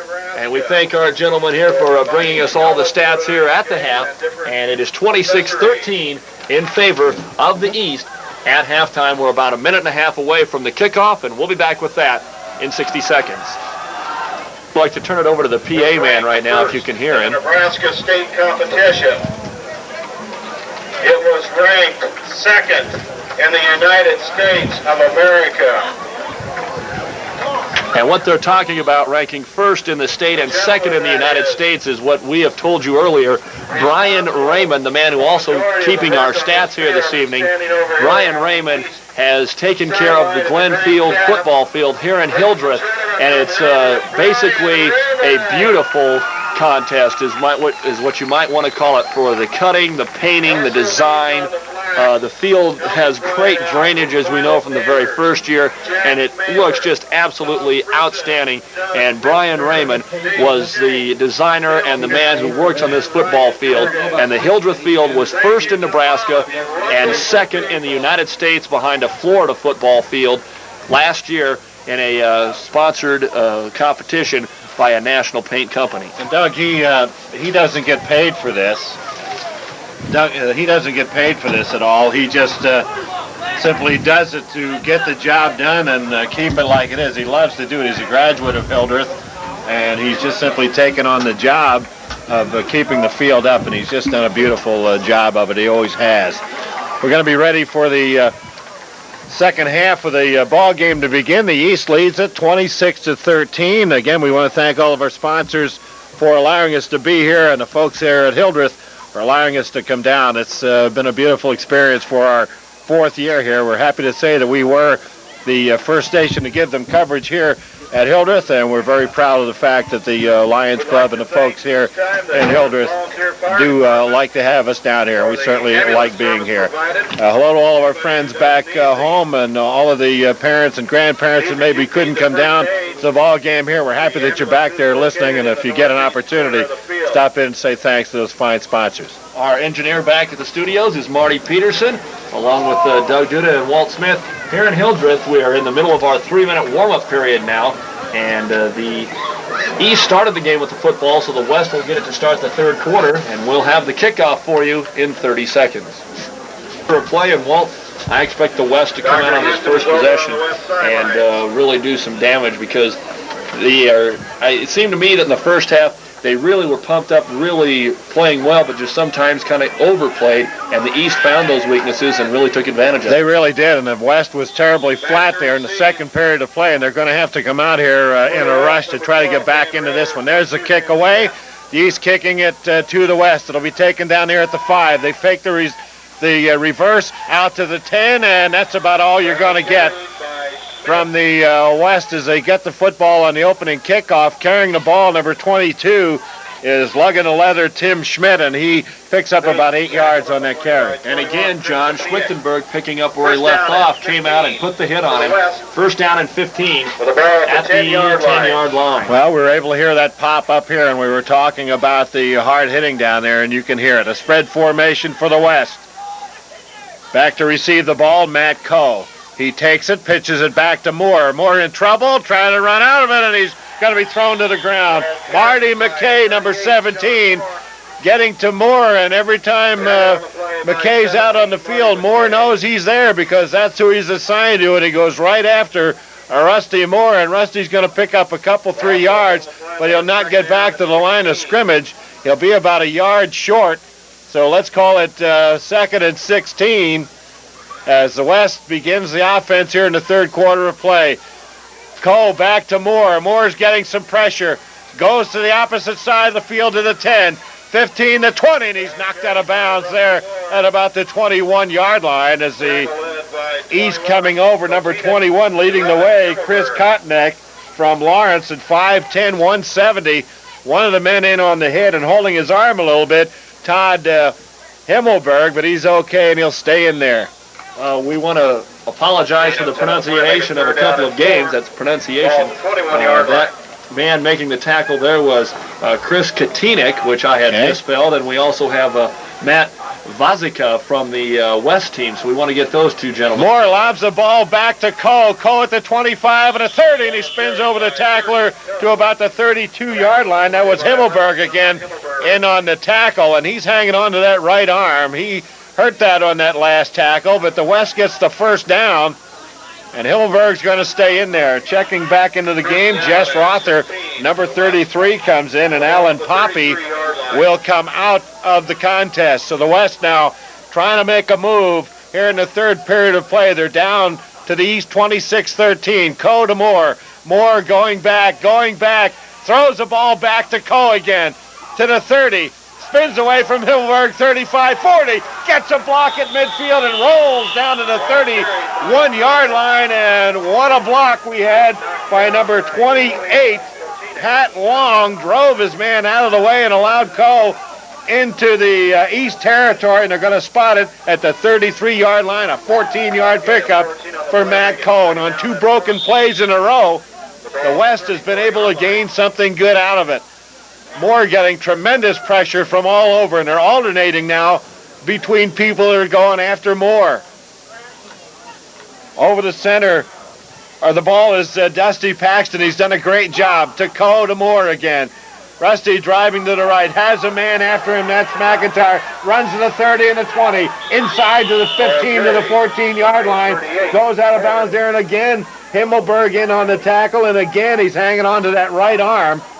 But he's staying in the ball game. He's really getting hammered out there. 5'7", 125, and Doug, he's going after absolutely everybody. Oh, there's a pickup of 19, but there's a flag on the play. Illegal procedure is going to be called on the West, so the 19-yard pickup will be negated, and we'll have 2nd down and 6 coming up for the West, putting the ball back to the 38-yard line. Well, the West having some success now, getting out maybe a little bit quicker than they need to, will pick up, I believe, their 2nd penalty of the ball game, and they'll walk this one all the way back to the 37-yard line of the East. So a tough break there for the West, but they know they can get the job done now. I think they've picked up in intensity. They've Out of the huddle now, they'll spread the field out. They have receivers, 2 on the right side, 1 on the left. Schmidt in motion to the far side. Paxton snaps it back to Cole. He'll give it to Moore. Moore getting pressure. Throws it away, and it's incomplete. That time, a lot of pressure. Jess Rother, number 33. He's alternating with Marty McKay on going after Moore now. And Rusty, not knowing which way they're coming from, is a little bit tippy-toed at times now, trying to get rid of that football before he gets hammered. Checking into the game, Dusty Paxton again. He came out and he's back in again. He's discussing the play that the coach wants him to call. That's Rollin Johnson, and let's congratulate the Bartley cheerleaders. They're here, and they're the cheerleaders of the game this year for the 6-man All-Star game. Under 10 minutes to go in the third period of play, 26-13, the East with the lead. But the West gaining in confidence on every play now, snapping the ball back to Moore. He'll give it to Schmidt. Looking, and he's going to run up the field with it. He's over the 35, and he'll be hustled out of bounds at about the 33-yard line in that area right there. Again, Rother, I believe, in on the tackle for the East.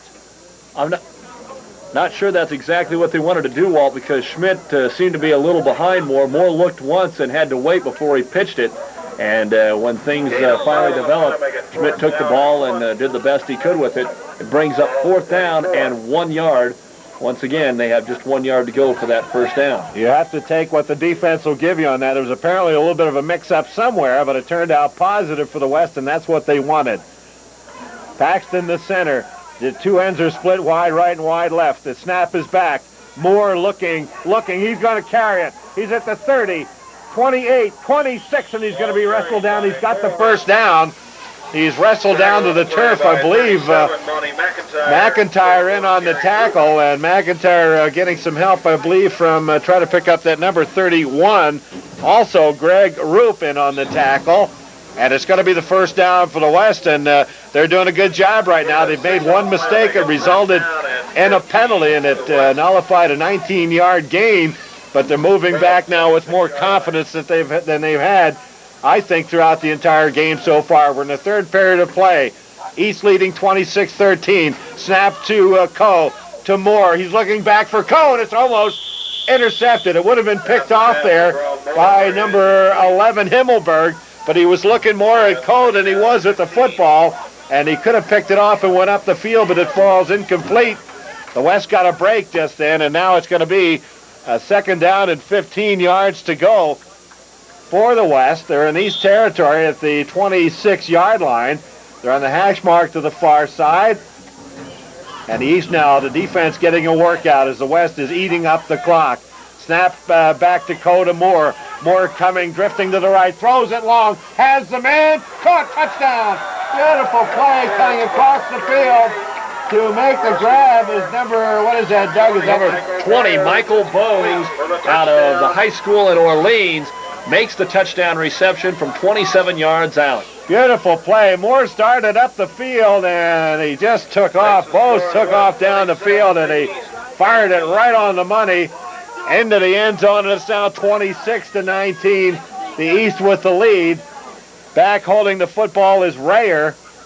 And tying that shoe up, getting ready to go, is the man that caught the pass, Michael Bowes, 6'2", 150 Orleans. And Jeff Smith was up here a while ago, and I don't know where he was, but I saw somebody jump about 8 feet in the air on the sidelines. It had to be Jeff. Long count. Snap is back, and it's down at the 15. The kick is away, and it is good. That ball went probably about 45 yards in the air. So with 8:28 left to go in the third period of play, we've tightened it up again. The East leads 26-21 over the West, and we'll be back with a kickoff in 30 seconds. 7-yard touchdown pass from McPherson County's Rusty Moore to Orleans' Michael Bowes. And that extra point by Bowes was good. So it's 26-21 as the West scores on their first possession of this football game. 8:28 to go, quarter number 3, and we're ready for the kickoff. And Doug, it makes you go back to Tim Schmidt when he appeared to be puzzled whether to pass or run, and maybe they were setting it up for that strike in the air, and it worked for the West. There's the kickoff, picked up by Wadsworth. He's at the 20, out to about the 25, and he'll not go any further. Adam Schweitzer from Luke County wraps him up there at the 25-yard line. It'll be first down and 15 for the East. And now the East has to regain composure. The defense was out on the field for a long time. Let's see what the offense can do with the clock running and about 8:15 remaining in the third period of play. And again, you're listening to your sports leader in Central Nebraska. We're FM 104. Doug Duda and Walt Smith here at Hildreth with all the action in this great ball game tonight. There's a pitch out. Wadsworth around the right side. He's hit at the 25, drives out to the 30. He'll be forced out of bounds over there. A 5-yard pickup for him.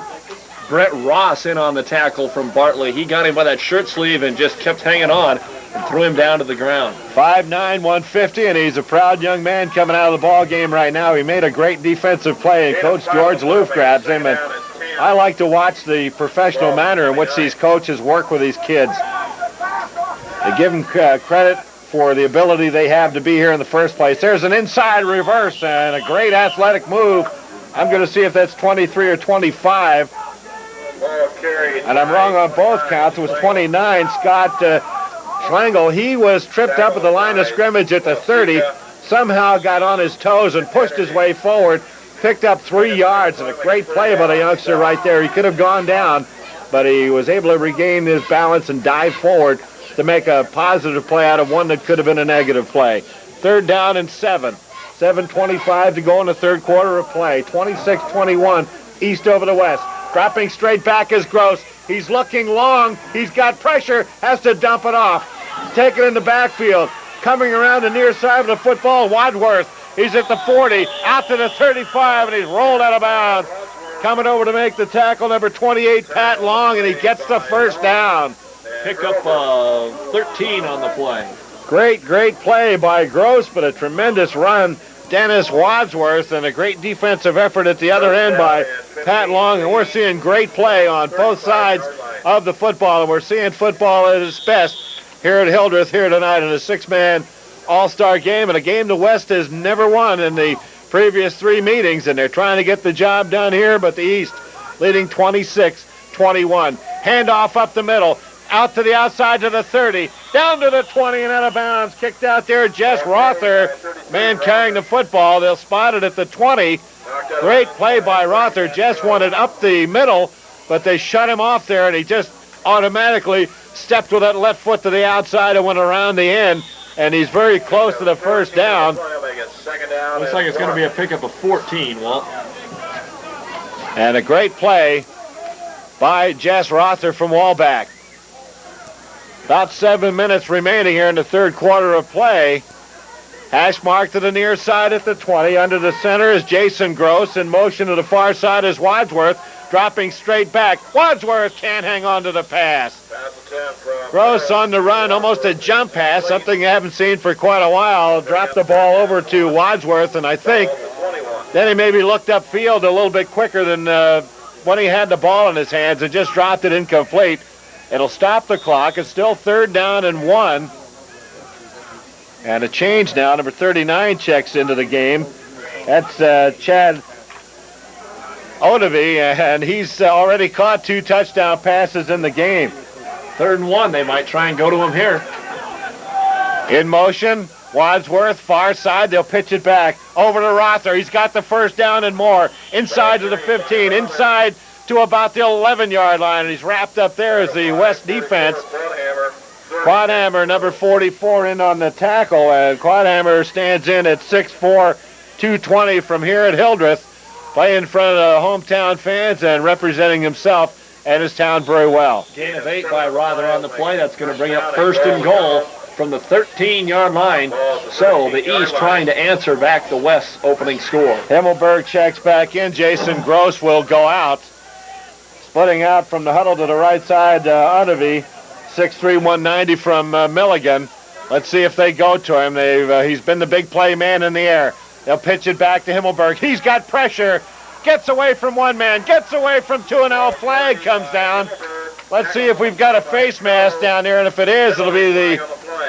Matt Coe made the tackle on that, but it's either a clip or a face mask, and we'll find out what the official has to say. Only the 3rd penalty of the game coming up. The officials discussing it, and it's going to be holding against the East, so a tough break for the East right there as they started gaining momentum. The flag drops, and they'll pick up, I believe, their first penalty of the ball game with 6:25, their second penalty of the ball game. 6:25 remaining in the third quarter of play at halftime. It was 26-13. The East did have the lead, and they might decline this, Walt. Instead of having 2nd and 23, it would be 2nd and whatever the loss was on the sack. They're going to take it, I think. The captain, one of the captains, looking over toward the coach, and the coach is waving back. Coach Roland Johnson is waving them back, so they're going to take this one. I think they need to take it, Doug. The East has picked up some pretty good momentum here, and with the explosive runners that they do have on the field right now, and that's the way the ball game has gone with Rother and Lewandowski and some of the others out there on the field. They can't give them any more ground. They'd rather give them that extra down. So let's call it first down and 31 yards to go for the East. Snap is back to the quarterback. Fakes the handoff, pitches it forward, and it's fumbled. It's going to be called an incomplete pass is what they're going to call it. They're going to call it a shovel pass that went incomplete. That was a good call by the official. Yes. He was right on that one. He was right on it. He saw what was happening. There was no way a handoff. It would have been a fumble had it been, but they're going to call it an incomplete pass. So it'll stop the clock again. It'll be 2nd down and 31. Back into the ball game, McIntyre. Odeby checks out of the game. And let's see what the coach, Gary Philippi, has in mind here for his East team. Well, it's not much. They've got to get down to that end zone. Well, 2nd and goal from the 31 after that holding penalty plus 10 more. It was about an 18-yard loss on the play. Momentum is starting to switch back to the West. The spread is on. Snap is back to Himmelberg. He's going to throw it long. Has the man, and it's caught. Great catch by number 29, Schlegel.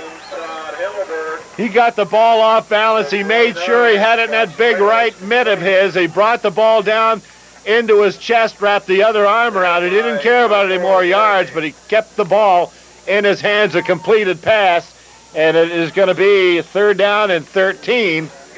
We mentioned a strong breeze coming out of the south, and we thought maybe it might entice somebody to try a long field goal earlier, but we do have another quarter of play left. We have 5:37 left to go in the third period of play, and if it becomes necessary, there are the players out there that can kick the ball.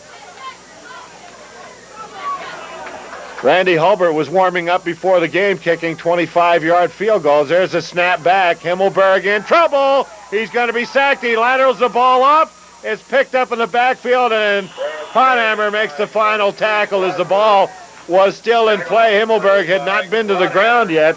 Picking it up was Wadsworth and kept it in the hands of the East. Well, it was the Arcadia men again that got out on Himmelberg. It was both Randy Holbert and Matt Coe that got Himmelberg, and just before he hit the ground, he let go of it, and Wadsworth picked up about 3 more yards, but still an overall loss of 7 on the play.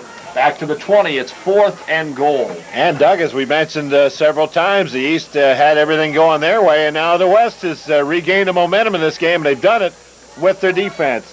Gross under the center. 2 men wide to the right for the East. They're at the West 20-yard line, dropping straight back. Gross did a great job of getting away, fires the ball.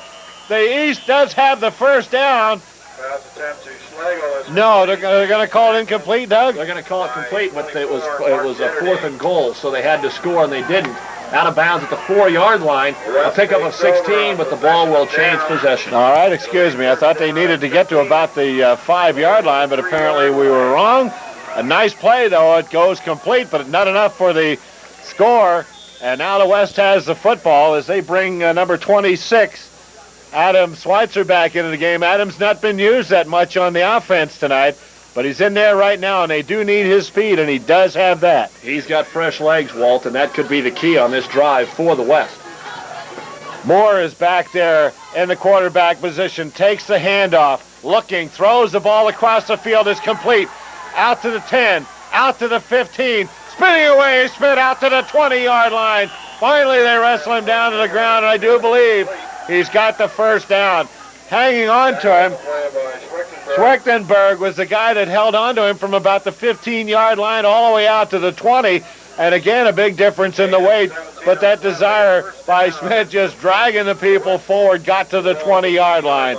First down and 15. 2 men wide to the right for the West. 3:45 to go in the third period of play. 26-21 the East. Moore looking down the field, has pressure, gets away, keeps the ball, he's going to run. 25-30, spins to the inside to the 35, and he'll be wrestled down there as he tried to get away from a tackler. And this time Himmelberg's going to have a tough time getting up. Himmelberg put it on him, and again he reaches for it, and the officials blow it dead, but Himmelberg is really putting some pain on that right shoulder, and this time he's going to come out as the ball is taken up to the 35-yard line. It looks like a gain of enough for the first down. They're going to call a time for the measurement. Well, he needed to come out of the ball game. Himmelberg has played well, but at 5'7", 125, he's taken on the biggest people he could out there. Whenever they had the ball, he went for him, and Dennis Wadsworth now comes in to take his place for a while. A gain of 14 on the play, they'll say, so it's second down and 1. All right, the West with the ball on the hash mark to the far side of the field. The East defense is adjusting, taking the snap, pitching it back. Around the right side, Adam Schweitzer breaks the tackle. 40, 35, wrestled out of bounds at the 30. He was hit at the 35-yard line, but finally McIntyre knocked him out of bounds, and Katinik also in on the play, and a great play by Adam Schweitzer. And Doug, we've seen him do it for how long? And he does it again, coming around the right side. All right, excuse me, that was a handoff at the last second. It was Tim Schmidt, carrying a football. But a great job by the youngster there to get down to the East 30-yard line. Line is in tight. Quarterback calling the signals. Bows, and now we have a flag. We've got motion as the man on the far side of the field came across. Matt Coe a little too anxious this time. That's about the first mistake he's made, but it's going to be a 5-yard illegal motion penalty against the West, and each team now with 2 penalties. All right, to walk the ball back to the East 35-yard line, and the mistakes right here have hurt both teams. The penalty cost the East a score just on the last series of plays, and now a play right here hopefully doesn't stymie the drive of the West. Paxton over the football, ready to center it. In motion to the near side, number 26, Schweitzer. Pitch back to Moore. He's looking down the field. Plenty of time to do whatever, and he's going to run. He's at the 30, 25-20, puts on the speed at the 15, dives into about the 11-yard line, and he'll go out of bounds there. And for a big guy, he handles those legs really well. 24 yards on the pickup, Walt, and you have to respect Moore's arm, and when you do that, the defenders and the receivers seem to just drift farther and farther, and then all of a sudden, he's got all kinds of room to run. He's a good drop-back passer. He can roll, and we've seen him run in this ball game here, and a great job that time. There were one time in there he really put on a burst of speed when the defense started to gather itself to try to stop him, and he put on a great burst of speed, and he was able to dive forward and pick up even more yards. Rusty Moore, a track athlete as well, showed his speed again. In motion to the near side, they hand it straight ahead. Tim Schmidt trips over his own man and goes down at the 10-yard line. Jess Rother got into that backfield just as it was snapped to cause a little confusion, and him and the official are talking about a couple of things. And Rother back, but not much of a gain on that one. A gain of 1, we'll call it. Matt Coe drifting to the outside to try to make the block, and Tim Schmidt tripped over him as he tried to jump over him, tripped over Matt, and stopped the play right there. The West, second down and 10, 2:07 to go in the third period of play. 26-21, the lead belongs to the East. The West is threatening, and we'll be back in 60 seconds. Engineer Marty Peterson back at the studios from Glenfield at Hildreth. 2:07 to go, third quarter. And the East leads the West 26-21, but it's second down and 10, second and goal at the 10 for the West. Well, we'll see what happens here. 2:07 to go. In motion is Schmidt to the far side. Snap is back. Quarterback sack. Jess Ruther. Oh, Jess again. Doing it again, what we've seen him do for a lot of years. Comes straight up there, put the pressure on, made the hit, and he gets the sack. Mike Bowes didn't know what happened. He turned around and he was on the grass. Never had an opportunity to set up or even develop the play as Rother came right off the snap, right straight through at the quarterback. A loss there. It's going to be third down and 18 with 1:40 to go in the third period of play, and the West now has been stymied. Let's see if they can regroup and get something done. The snap is back to Coe. Here's Moore, rolling to the right side at the 20, the 15, and the 10. He's going to go into the end zone, touchdown. He made a great move to get right away from a couple of purple shirts down the right side of the field, cut to the inside, came back, dove into the end zone, and now the West is taking the lead, 27-26. And Moore has been involved in all of the scores. He has 2 touchdown runs from 15 and 18 and 2 touchdown passes of 5 and 27. And they regain the lead 27-26. Well, Rayer's going to hold the football, and back to kick it again is Michael Bowes, and we've seen some extra points blocked here this evening on both ends. Nothing's for certain here. Ball's going to be spotted at the 15. Center is over the ball. That's Paxton. He's done a great job tonight from that center spot. Snap is back, and it is down. The kick is away, and it is good. Good. It just got inside the right upright. And with 1:25 remaining in the third quarter of play, the West has regained the lead, 29-26. Dan Pocorny from Rising City just about got a hand on it, but it was over the top of him, and it's good, 29-26, and we'll have the kickoff in 30 seconds. Well, he got more than that. He's been hit a couple of times. Oh, yeah. Well, back here at Hildreth, Bo's ready to kick the ball away. He just got the extra point. Schwichtenberg is back at about his own 12-yard line to receive the kickoff, and it's going to be deep. It'll drive him back, bounces at the 5, rolls into the end zone. The East will have it 1st and 15 on their own 15-yard line with 1:25 remaining in the third quarter of play, and the West has regained the lead, 29-26. And getting ready now to pick our players of the game offensively and defensively. We're not going to pick them now, but there are a lot of players that have certainly had some big plays in this ball game offensively and defensively, and it's going to be tough to pick them here tonight, but Doug and I will limp through that somehow or another, won't we, big guy? Big thank you to our sponsors for allowing us to bring you this exciting game tonight. Nobody behind the quarterback as he rolls. Gross rolls back. Fake, gets by a man, throws it long, and it's almost intercepted, but it's going to go incomplete. 2 receivers down there. They were running, defenders were running step for step with him all the way down the field. Schlichtenberg, I believe, was one of them, and number 43, Alan Poppy, was the other. And the defenders down there with him, 34, Matt Vasika, if I'm not mistaken on that one. And there was one other player down there. Doug, you're a little bit more Irish than I am. You might say that one better. But a great defensive effort that time by the West. Pass is incomplete. 2nd down and 15, 1:16 remaining in the third quarter of play here at Hildreth. 4th annual 6-man all-star game sponsored by the Lions, and a great ball game we have for you. There's the snap back, and a flag is down. Pitch out on the right side, coming around is Bowes. He's out to the 20, 25 and 30. It's not Bowes, it's number 23, Wadsworth, carrying the football. But we have a penalty instead. Procedure will be called on the East, 5-yard penalty. That'll bring up 2nd down and 20. So they walk that one off, and again, the East not really up to par as the West has regained the momentum in the ball game, and the East seems to be struggling offensively and seem to be in a little bit of a disarray.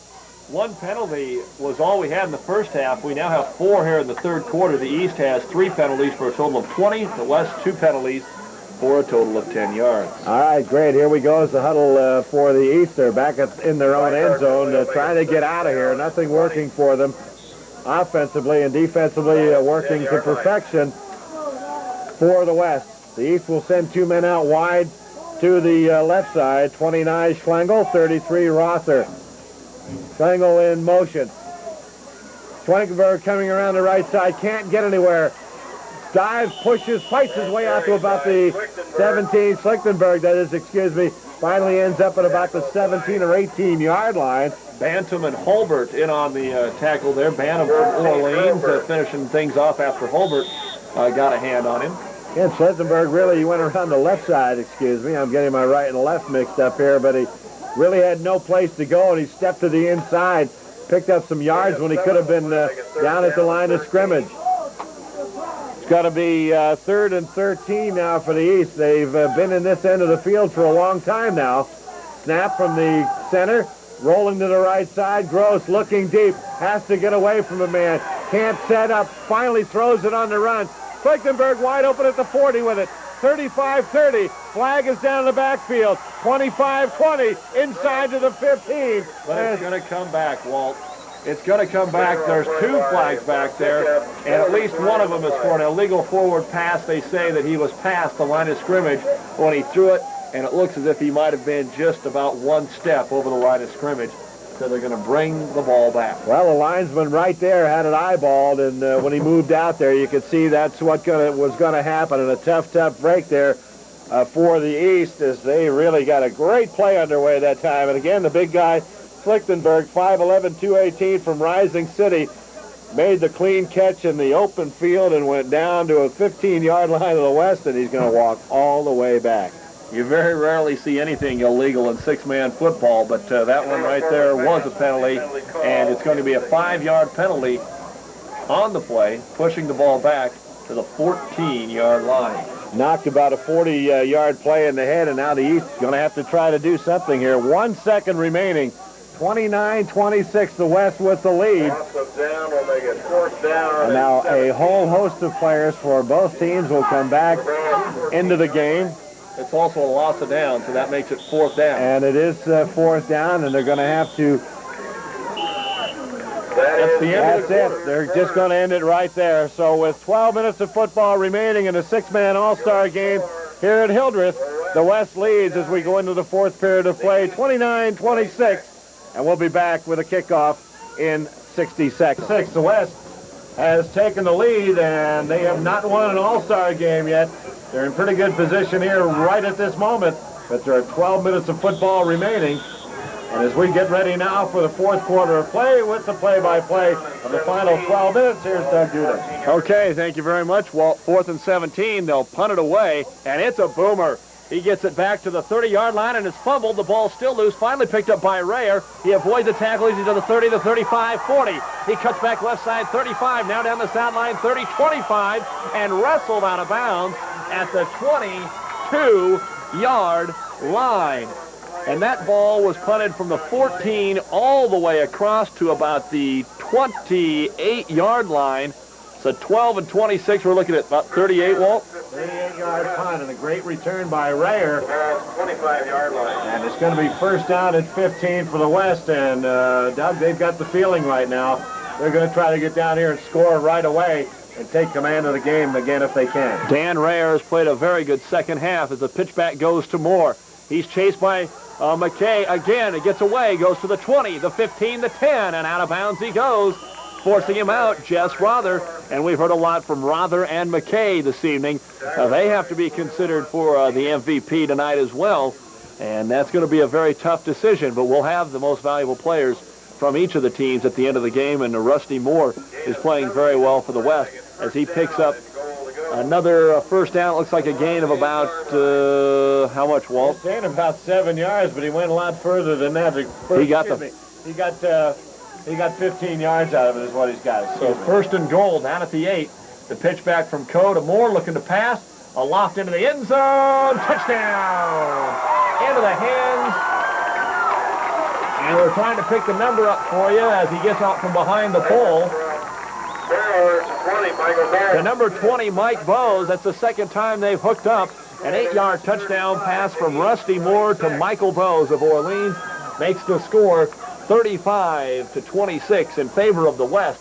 And the East has not scored in this second half, while the West has put up 22 points, and they could get 2 more here with a successful kick. And back to kick it again, Michael Bowes, looking to put this one through and give his team an 11-point lead. The long snap, it's down, the kick is up, it is good. It is the West 37, the East 26, with 11:18 to go in this football game. And we'll be back with more from Hildreth in 30 seconds. 7 points now, and Moore is doing a great job out there, Doug. He's playing hurt like several of the other players are. Himmelberg, and you go right on down the list, but they're giving it all they've got. This is the ball game of their high school career. Well, the East came back first. Now the West has come back. The East will have to do it again. Here's a squib kick up the middle, taken at the 20. Off to the left side, Rother back up the middle, 30-yard line, and he's wrestled down at the 36. In on his legs there was number 16, Brent Ross, and also in there number 24, Mark Dieterding from Campbell High School. in on the tackle, but Rother brings it up to the East 36-yard line, 1st and 15, and a big drive coming up once again for the East as the clock rolls with all kinds of time left, 11-10 in the ball game.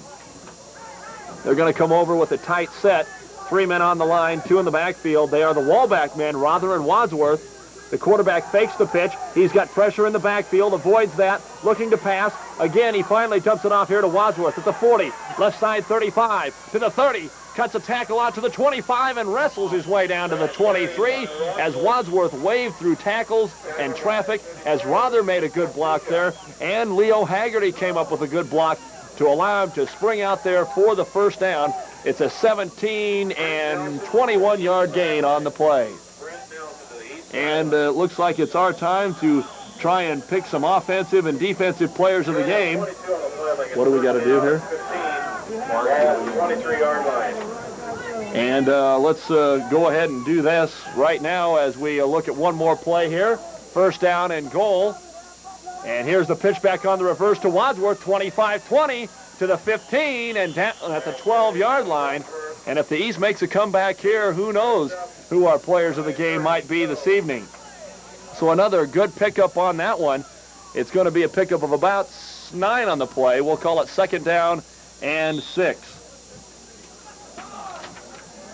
Gain of 9 on the play will make it 2nd down and 6. So 2nd and 6 with 10 minutes to go. 37-26 in favor of the East.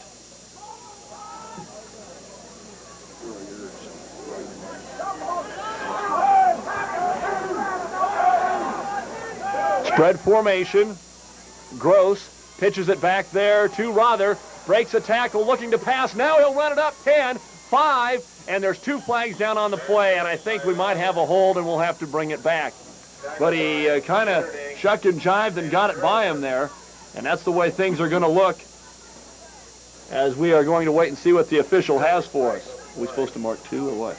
Well, offense and defense. You want offense and defense? Rother and Schwichtenberg for these guys, and for the other side, pick Moore Yeah, no doubt. and Co. Yeah, man. for Holbrook. One defense together. So you guys. Okay, Moore and Rother. And let's see, 2nd and 6. They're going to mark this one back on a procedure penalty down to the 19-yard line. Illegal procedure was called. 37-26, 2nd and 11. Make it 2nd down and 11. As the East trying to get things going. The West sidelines on their feet trying to get some defensive momentum.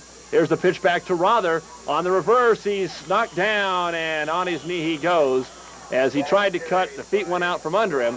And it's going to be 3rd down coming up, a loss of maybe a yard on the play. That was a great play that time by number 22, Tim Schmidt, but Rother was down already. Schmidt came in, was just in midair, no way to stop the tackle. The ball came free, but the official again, right there on the spot, called the play dead, and it was going to be 3rd down and 13 for the East. Big play coming up. They've got to get the first down. Rother in motion. They give it to Jeff. He's back to pass.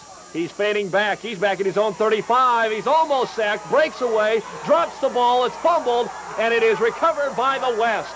I think the West is on top of it, and it is the West ball. As Rother was given a second effort trying to get away, he had no help in the backfield, and he fumbles the football. It's recovered by Matt Vazika.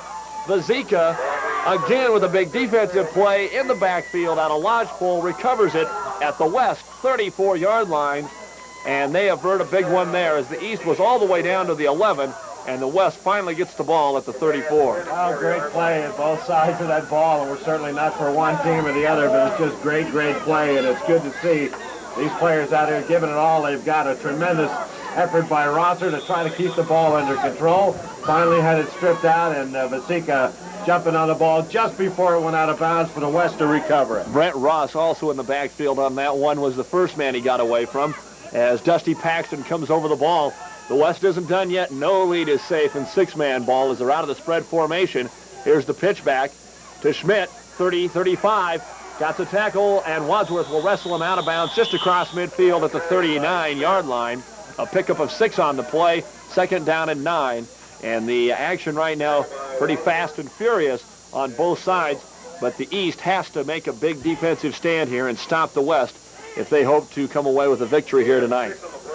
That's some great efforts here. Again, that sideline was pretty well sealed off, and the little guy Smith just simply went right between everybody, picked up some yards, finally thrown out of bounds. They're hitting hard down there, there's no doubt about it, but they're reaching down and helping one another back up off the turf also when the play is over with. Schmidt in the backfield. He's like the quarterback. Instead, he'll run up the middle. 40, breaks a tackle, breaks 2 tackles, still on his feet. Getting a hand on him there was Chris Gatinik, and then that slowed him up for a host of others to get in on him, including Alan Poppy, and also went on there number 29, Scott Schlegel, and, of course, Marty McKay from Spalding Academy.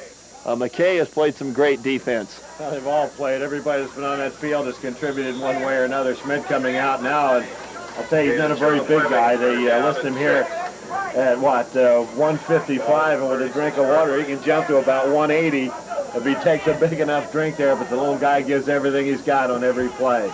In the backfield is Matt Coe, along with Moore. It's 3rd and 6. They would like to pass it here if they can. In motion, they have a man to the left side. Instead, they'll give it off there to Michael Bose. Double team. They give it to Coe, and he drops the football. Coe, I think, heard some footsteps and dropped it out at the 30. It'll be 4th down and 6, and I'm sure we might see a punt. We might see him go for it, but they will line up, and Moore will come into the football game. Gets the play from Coach Roland Johnson of Bartley. Well, they used those fresh legs of Schweitzer that time to go down the field and looking for him for a minute, and then Coe coming out of the backfield. They tried to get the ball. He had to really spin around to try to get to it. He just couldn't hang on to it.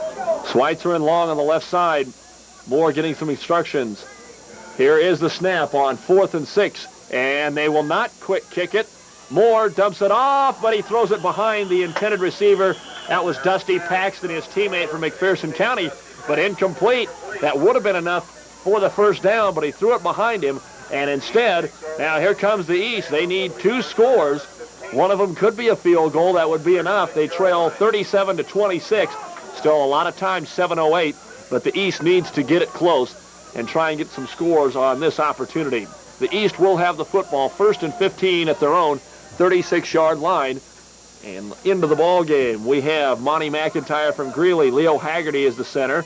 Chad Odvati in the ball game. Jess Rother, the quarterback, Jason Gross, and Dennis Wadsworth from Walbeck also in there. 2 men to the left. A busted play, and the ball's loose on the ground. Rother picks it up, and down to the 28 he goes, a loss of about 8 on the play.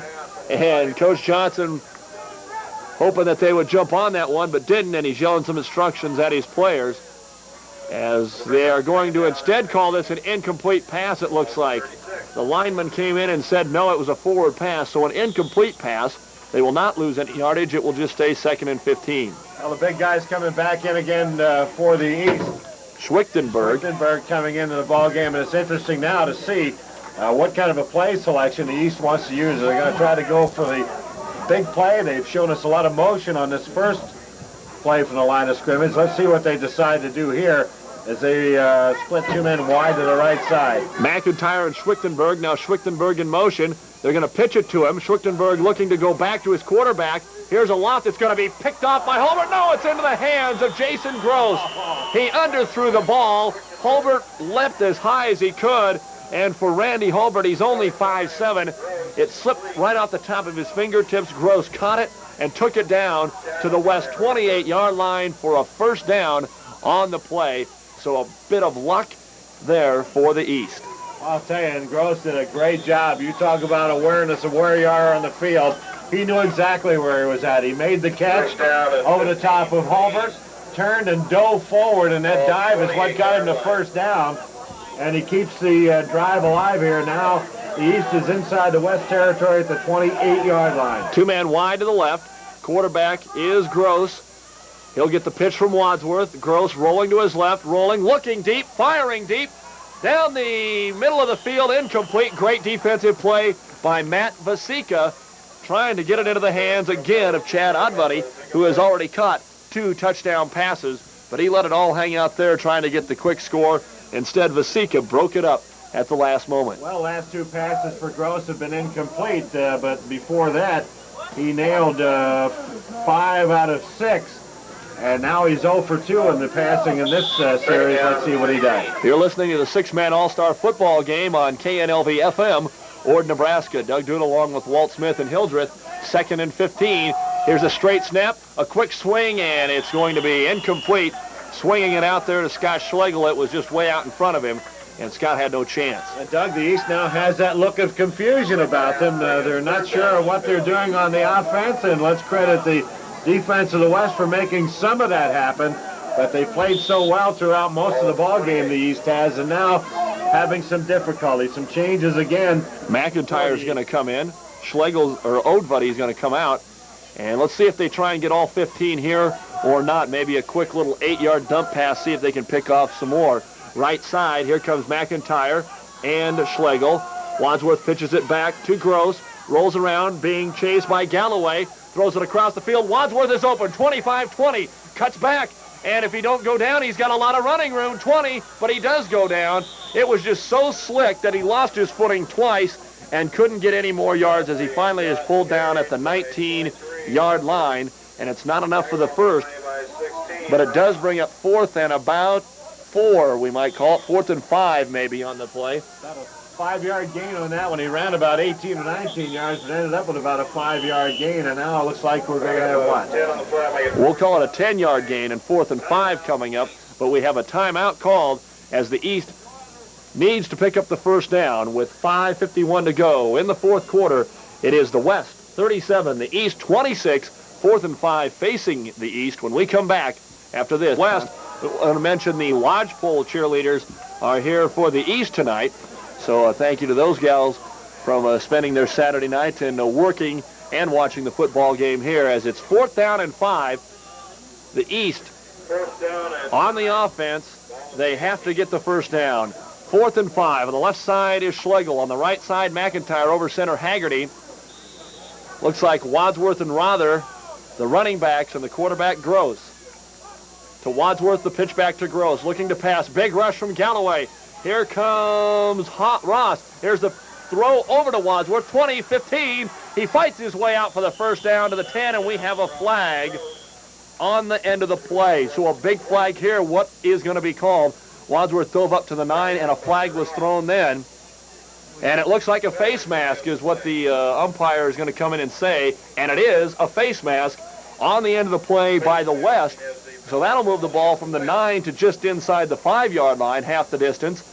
So a big play there by the East, Walt. A great run by Dennis Wadsworth. Well, Wadsworth made 7 yards out of that play when he very well could have been stopped just at the front stake there. But again, a game that's as wide open as this one could have been stopped by maybe about a half a yard. But Wadsworth, a great job to get free there and dove forward, picked up the yards. He was manhandled down there by the face mask. They get the additional 5, and the East ready to strike here again. The West leads 37-26. 5:39 remaining in the ball game. First and goal just inside the 5. Quickly coming up to the ball. Tight set. 2 men left. Quarterback Gross under the ball. Haggerty gets it to him. Gross rolls. Back to Haggerty. Haggerty lowers the shoulder. Touchdown for the East. 37-32 is our score. 5:24 to go. A 5-yard touchdown pass to big Leo Haggerty from Jason Gross. Shickley to Spalding, and it covered 5 yards to pull the East within 5. And they need to probably going to go for 2, I'm sure. Let's see what they do as in comes the play. Greg Richardson, number 15, checks into the ball game. Coming out is Jess Rother. So the kicker is, well, they're holding the ball is going to be Richardson. Gross will kick it again. This is a big one right here. They need this. A field goal then would get them in the game. Here's the snap. The kick is up, and this one went between 2 defenders and sails through far enough, and it's good. So with 5:24 to go in the game, stay with us. We're not done. It's the West 37, the East 34, the kickoff in 30 seconds. Back deep to receive for the West. And we are back, ready to kick things off. It looks like Jess Rother will do the honors. Rother's had a good football game, and he's trying to pull the East into the lead. But the West will be in control right here. We have had just one turnover in this football game. And Doug, there you go again. Leo Haggerty left alone in the middle, and then when the big play is there, that's his third reception of the game and his first touchdown, I believe. A long kick from Rother, taken at the 4-yard line, and Rayer has it up to the 15. Cutting, driving, and down he goes. In on the tackle for the East is going to be number 37, Monty McIntyre of Greeley. So McIntyre coming in to make the tackle, or is that 31? 31, Gary Roop of CHB made the tackle. 31, Roop of CHB with the tackle, and it's going to be 1st and 15 at the 15. Doug, that West defense was coming right up the middle, and that short, just give me the ball, throw it back to the center play, worked to perfection for the East, and that pressure that time by the West hurt them and gave up the touchdown. West in the spread. Here's the snap to Coe, the pitch to Moore from McPherson County. The All-Stater rolling. McKay going after him, one-on-one. Moore dips his shoulder and comes out to the near side. 20, 25, 30, still inbounds. Cuts back, fumble on the play. Ball's loose. Moore's back on it. Oh, that was huge. Moore, had he not fumbled, it may have been gone. But he was able to get back on it, and he brings it out to the 37-yard line, a gain of 22. And he made a nice move to get around the East player on the sidelines, and we have a man down for the East once again and slow to get up, so we'll take a tentative look at him. But once again, Rusty Moore showing why he was the All-State quarterback. No doubt about it, and let's give Marty McKay some credit for really keeping him trapped there for a minute, but he didn't cut off the sideline enough, and Moore is a guy you just can't give him an inch, and he'll take 22 yards like he did on that play right there. Alan Poppy tried to get him in the backfield there, but he had a little block put on him, and that sprung Moore for the 22-yard gain. We have a man down on the field, and with 4:52 to go in this fourth annual six-man game, the West leads 37-34, and we'll take this 32nd time West to stay a hold of the ball. Doug, you can just smell big play all over the field here, and we've seen 4 or 5 almost big plays come off. We have seen some big plays come, but they just feel like they're out on the field right now with a player of Moore's ability out on the field, just not he alone, but everybody out there. But I guess in particular right now, Moore, anything can happen with this big guy at any time. He can throw the ball 50 yards if he needs to. He can run. And let's talk about the injured player, Roop, that's up now on his own feet walking off the field. And that's a great thing in itself. We're glad he's going to be okay. But anything can happen here. And 37-34, the lead belongs to the West, and boy, look out. We got 4 minutes and 52 seconds left, and anything can happen at any time. And Coach Philippi out there helping his player, but Gary, when you look back on the tape, he was asking you how many fingers he had up, so you can write him a letter and tell him what the answer was. If he didn't know the answer then, I don't know it either. I couldn't see from here. It looked like none to me. Okay, great. We're ready to go again as the West comes out in the spread formation. Again, Coe and Moore. Coe back there just to simply pitch it to Moore so he can have the run-pass option. On the left side here is Mike Bose. Your center is Paxton. 2 men out wide to the right. 4:40 as the clock runs. Snap to Coe to Moore. Nice block on McIntyre. He's under pressure, and the ball is thrown short. A great job of coming in there and getting all over Moore by number 21, Chris Katinik. And Katinik made him rush that ball and throw it incomplete to bring up 2nd down and 15. Well, and for Moore, that's his second incomplete pass in a row, and before that, he hit 4 passes in a row. So both teams putting that pressure in the backfield where they need to, making the passer dump the ball off or do whatever he has to before he's ready to get rid of it. Well, the defense is what has to hold tough to win a ball game in the 4th quarter, and it's up to the East to be tough right here. Ball's fumbled, and on top of it is Marty McKay. Marty McKay from Spalding Academy on top of the ball. The snap went to Coe, and he tried to pitch it to Moore before he had a handle on it. And Walt, I think, as the temperature cools down, we've seen the footing get a little slick, and I think the ball coming off the grass might be slick as well. And now each team has turned the ball over one time, but now the East will have the football 1st and 15 at the West 32-yard line. Well, when it's warm, those arms are a little bit soft, and you're sweating some, but as it chills down, as it has here this evening, that sweat gets a little bit tighter, the arms get a little bit tighter, and that's what happened. The ball just simply popped right out of Matt's hand. McKay has had an outstanding ball game. Coming back with the ball is Gross. He's got time. He's got time. He throws it across to Rather, the 30 to 25, breaks a tackle to the 20.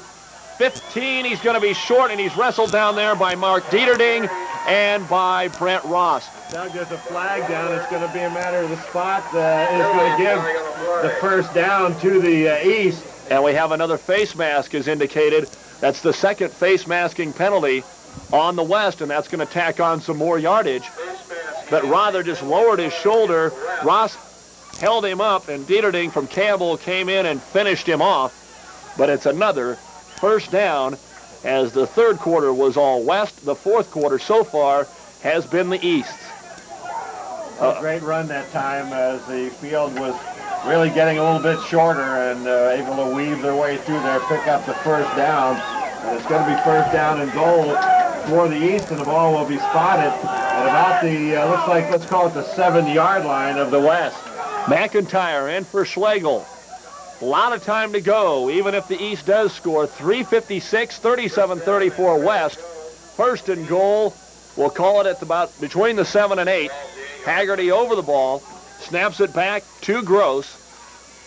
Quick swing over to Wadsworth. Wadsworth with the fake, but he's wrapped up in the background, and he is thrown down in the backfield there by Brent Ross. And they're going to lose some yardage on the play, as Brent Ross was all over Dennis Wadsworth. If Wadsworth had thought about passing that, he had no time at all, and a loss of 4 on the play. Second and goal at the 12. Wadsworth probably got the quickest feet out on the floor, or out on the field, but coming right in to take it away from him was Brent Ross, and Wadsworth never really had an opportunity to get started up the field. This momentum has changed back again toward the east, Doug, and they're making full advantage of what's out on the field. Second and 11. Second and goal. Here's the handoff to Wadsworth. He's going left side. He's got some room. 5. Will he make the end zone? No. He's wrestled down at about the 1 or 1.5 yard line. And let's see who ran him down over there in the corner. 2 gold jerseys. As Wadsworth, everybody's slow to untangle. Number 24 again, Mark Dieterding, and Wadsworth slow to get up. And also over there, 34, Matt Vasika. And Wadsworth slow to get up, but it will be third and goal for the east. Just about a yard or less away from the end line. And while they take a look at Wadsworth, let's take a look at a 30-second timeout.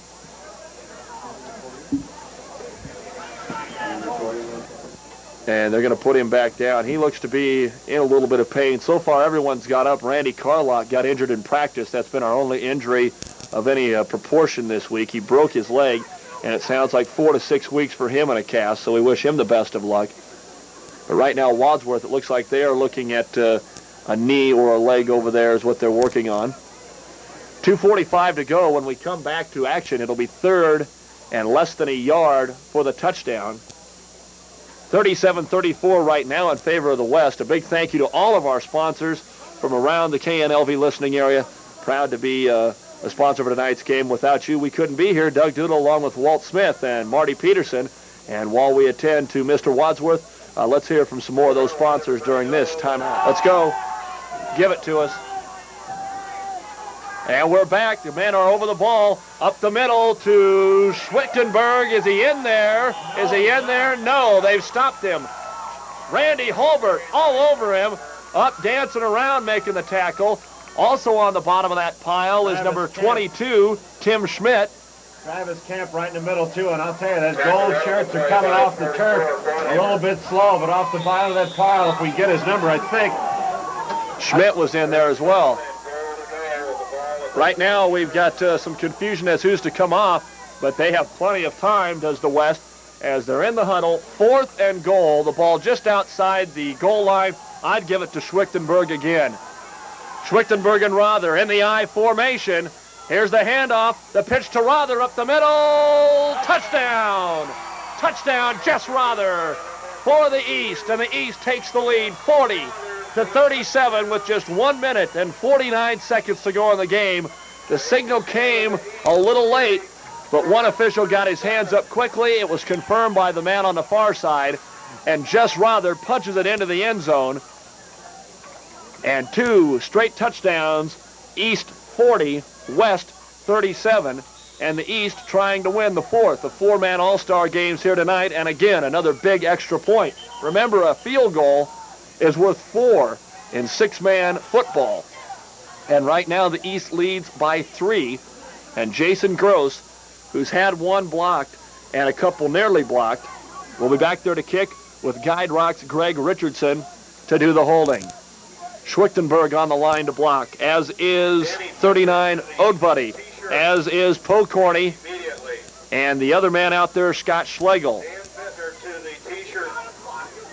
And we've calling time right now. There, somebody's got some headlights on down there, and it's in the face of the players. Now they're ready to go, and there's a big extra point.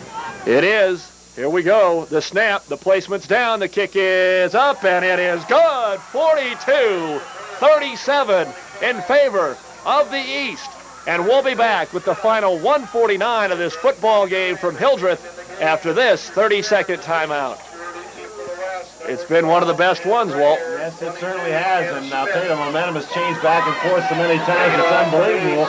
But I think right now, Doug, as we were talking about off the air, it's going to be the Rusty Moore show. What he does, this final minute 48 is going to determine who wins this game. Well, Jess Rother's going to make him go 65 yards as he boots the kickoff into the end zone.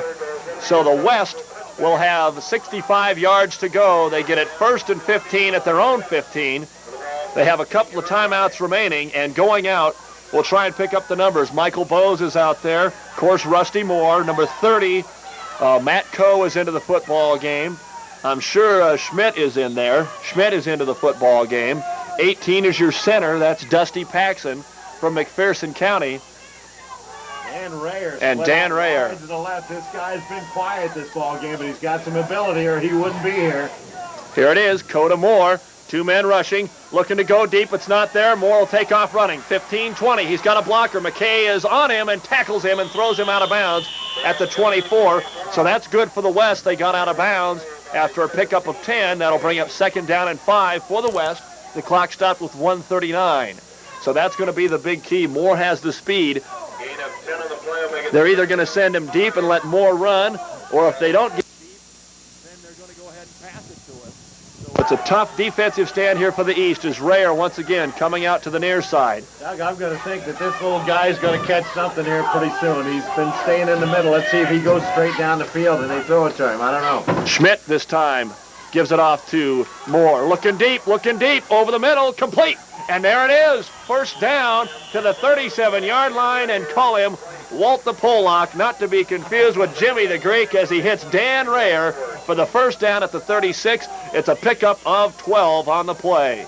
Doug, you could almost feel it with him. He came out of that huddle, and he was just a little more antsy than he was normally been in the game. And you knew they'd called his number, and wham, right there, and he made the catch. Great play.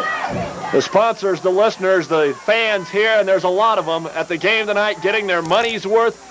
And we've got 1:20 to go. Coe to Moore. The rush is on. He's got trouble. Off to Coe, complete. He's got running room. 40, 35, 30, 25, and he's wrestled down there by Chris Katinik. 1st down on a 20-yard pass from Moore to Coe. Well, it's what we said it was going to be. It's going to be Moore finding those receivers.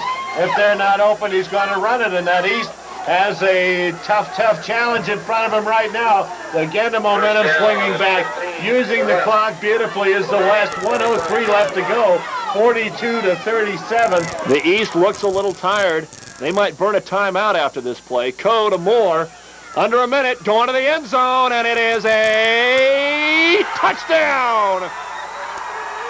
Touchdown to Mike Bowes! 26 yards. From Moore to Bowes, and the fans on the near side are going wild. 43-42. They used 59 seconds to go 65 yards to take the lead, and now they'll try to extend it to 3 as tying up the shoe Mike Bowes.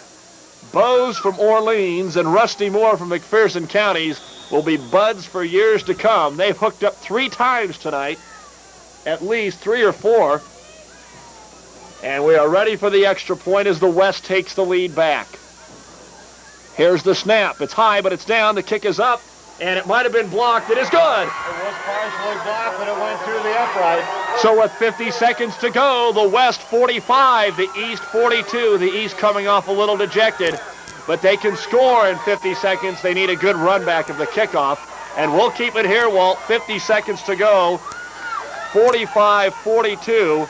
As we look in the record book, the most points ever scored were 88 points last year, and we have 87 here. So 45-42, and we will have, unfortunately, the most points ever scored by a losing team. Last year it was 35, so that's broken either way. We don't have the official offensive yards or attempts so far. Doug, you got to wonder when the momentum changed, and as far as I'm concerned, the momentum changed whenever the challenge was on the field. Either team was able to pick it up and go from there. A couple more scores, records that have been broke. Rusty Moore has crushed the points, and so has Michael Bowes. That used to be 18 and 3 for touchdowns, and Bowes has that. There has never been a field goal kicked in the six-man all-star football game, but one by the East on a successful try would win the football game. We got a man injured on the sideline that could have been the guy to kick that first field goal. Mr. Carlock from Bartley, Randy, with that broken leg, and he's out of here. So it's a tough break for him. Also cost him an opportunity to play in the 11-man game out west this year. Hopefully his career at Kearney will pay him back for all the work that he's given to the Barkley program. So here we go, the man to kick it off, Michael Bowes. Stay with us for the final 50 seconds of the fourth-man all-star game. Walt Smith and Doug Duda going to see if the East can bring it home or if the West is going to win it. It's going to be the Jason Gross show now with 50 seconds remaining. Let's see what happens. A line drive kick, the best one of the night, just went straight into the end zone. And so the East will have to repeat the accomplishment of the West, and they've got 50 seconds to go 65 yards. And now let's try and pick up who will be in for the East. It's going to be Chad Odvody. Of course, Jason Gross is going to be the quarterback. Also in there, Wadsworth from Walback, number 45. Dan Pokorny will be the center. Flagel will be in there too, Scott, number 29. Schwichtenberg, it looks like, is coming in off the sidelines, or is that going to be Haggerty? Couldn't tell if it was a 1 or a 7, but no matter what, these are the 6 men that are going to have to get it done. Schlegel and Odvody to the near side. In the backfield is Gross. Pokorny is your running back. And over the ball, Poppy, your running back. Pokorny, the center, man in motion. Back to Gross. He's got pressure. He's throwing way deep, and it's over everyone down to the 25-yard line of the West. He put that 40 yards in the air. 5 yards in the air on that pass play, and I don't know who could have run under that one, but he just fired it, and he was on the run, Doug, when he let it go 45 yards in the air. The way these boys go, there might have been time for 2 more scores had that been complete, and they've got probably their fastest man, Rusty Moore, back at safety for the West. Second down and 15. We're down to 42 seconds to go. New player in for the East, I believe, try to pick that number out, at 30-something or other, Doug. Might have been Rother coming in. Rother Lewandowski. Wadsworth out wide to the left, I believe is who it was. Wadsworth and Odvody. Man in motion. Gross back, under pressure. Now he avoids it. He's out to the 10, looking deep. Fires it, throws it up for grabs, and it is incomplete. Knocking it away, Mark Dieterding. Took it away from Jess Rother. They both went up. Dieterding got a hand on it. Rother had it between his hands, and then Dieterding just took it down. And it's 3rd and 15 with 32 seconds to go. And now the East has to get a first down here before they run out of downs. Well, they went for all the money on that one, and a great play at both ends there. Both offense and defensive players had their hands on that football, and finally wrestled away by Dieterding. Ball drops to the field, incomplete. Gross went for it all, and it looked like maybe that's about his arm distance. As he's all by himself now in the spread, it'll be a pass, nothing else. The snap from Pokorny, and he's going to come up to the scrimmage. He's tied up. He'll throw it back to Pokorny, and he'll drop it. And Pokorny wouldn't have got very far anyway, I don't think. Ross was in there, ready to give him a hit. So was number 34, Matt Vasika, who's had an outstanding game. We'll have the players of the game at the end of this contest for you. So we've come down to this. And timeout's going to be called by the East. For the first time tonight, we have come down to what could potentially be the final play of the game. 4th down and 15. The East has it on their own 15. 27 seconds to go on the game. It is the West 45, the East 42. And Walt, in case we don't get a chance to say it at the end of the game, it's been a great one. Congratulations to all the players that have been here tonight. And again, a big thank you to our sponsors.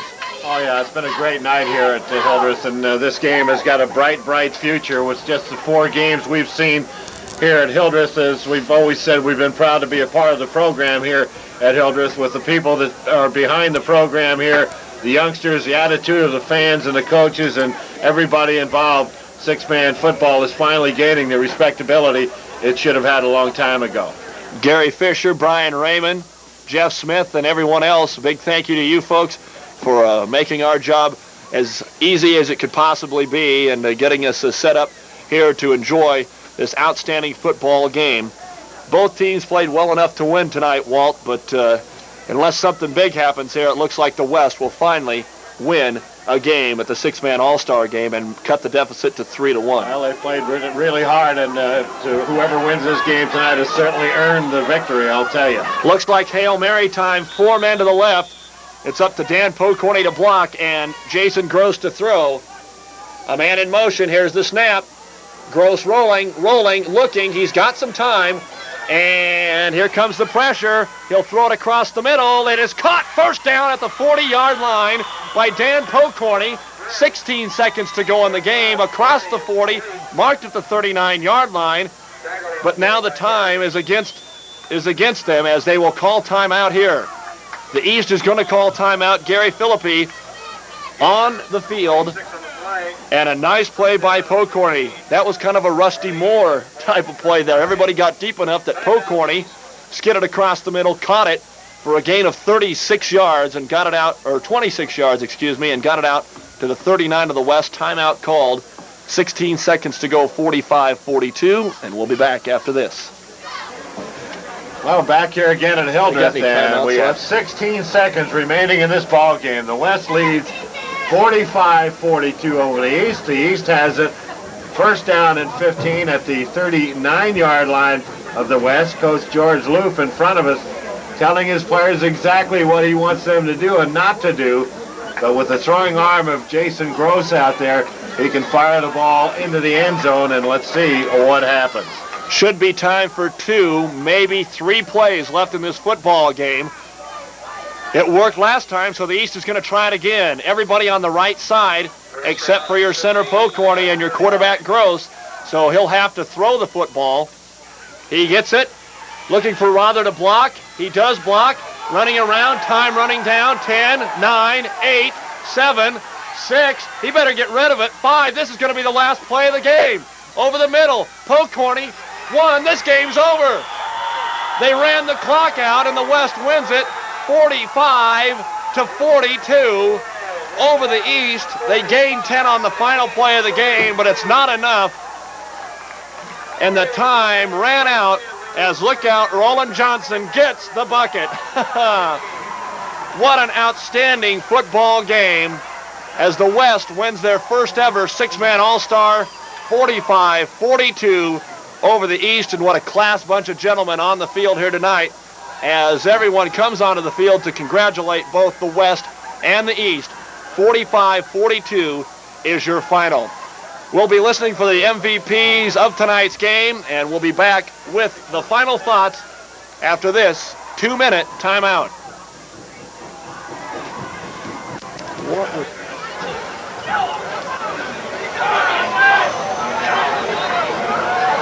Well, back here again at Hildreth, and Doug, they've just given the offensive and defensive player of the game for the East and the West, and I'll let you tell everybody who those 2 players are. Well, thank you all. It's quite an honor to announce tonight's Misco Sporting Goods KNLV Radio Player of the Game. Your defensive player of the game this year is from the 1992 East squad. He's a 5'9", 187-pound defensive back out of Walbach High School. Number 33, Jess Rother, is the 1992 Defensive All-Star Player of the Game. The 1992 Offensive All-Star Offensive Player of the Game is a 6'5", 175-pound quarterback from McPherson County, number 38, Rusty Moore. So Rusty Moore of McPherson County and Jess Rother of Walbach are the offensive and defensive player of the games, respectively, for the West and the East in the 1992 All-Star Game. And Walt, for them, it's an award they can put on their wall, but for players such as Marty McKay and Michael Bose and John Schwichtenberg and Matt Coe and everyone else on the team, they can all hang their heads high, as for both sides, they were winners here this evening. Well, there's no doubt about it, Doug. Everybody that went in and out of this ball game played their hearts out, and it's a kind of an all-star game that you really don't see that often, with the closeness of the score, 45-43, the first victory of the series for the West. But it means a lot to these players, and when they come out here, they give it their all. They're entertained beautifully through the week by the folks here at Hildreth. They give the practice sessions all that they need to give them, whether they're good, bad, or indifferent. But when that bell rings for that race to start, they're out there doing what they do best, and that is play football. Again, we'll thank all of our folks here at Hildreth, all of the people back home that sponsored us and allow us to be here to broadcast the ball game. And as you said, with all the players, and especially the youngsters from our area, they held themselves well, they played well, they represented their communities quite well. Well, the players from these towns were the KNLV area players, and it's also the businesses you heard throughout the game that were our sponsors here tonight. So from the West, for Arcadia's Randy Holbert and Matt Coe, and for Luke County of Taylor's Adam Schweitzer, we wish you the best of luck. And from the KNLV listening area in the East, Marty McKay, you had a whale of a game tonight from Spalding Academy. Dennis Wadsworth and Jess Rother, who was the defensive player of the game from Walbach. Also from the listening area, Elba's Aaron Lewandowski, Greeley's Monty McIntyre, Leo Haggerty, the center tonight from Spalding. I believe that covers everyone here tonight from the East and the West from our listening area. We wish you the best of luck, as we do to all the players. Well, it's late and it's time for us to sign off. It's been a thrill. From Hildreth, Nebraska, the final score, the West scores with 50 seconds to go in the ball game to take the lead for the third time, as the West defeats the East tonight 45-42 for their first ever victory. Your MVPs, Rusty Moore from McPherson County on the offense, and Jess Rother of Walbach on the defense. For our engineer, Marty Peterson at the studios, and for Walt Smith, this is Doug Duda from Glen Field in Hildreth, Nebraska, saying thanks for joining us. We'll see you in September.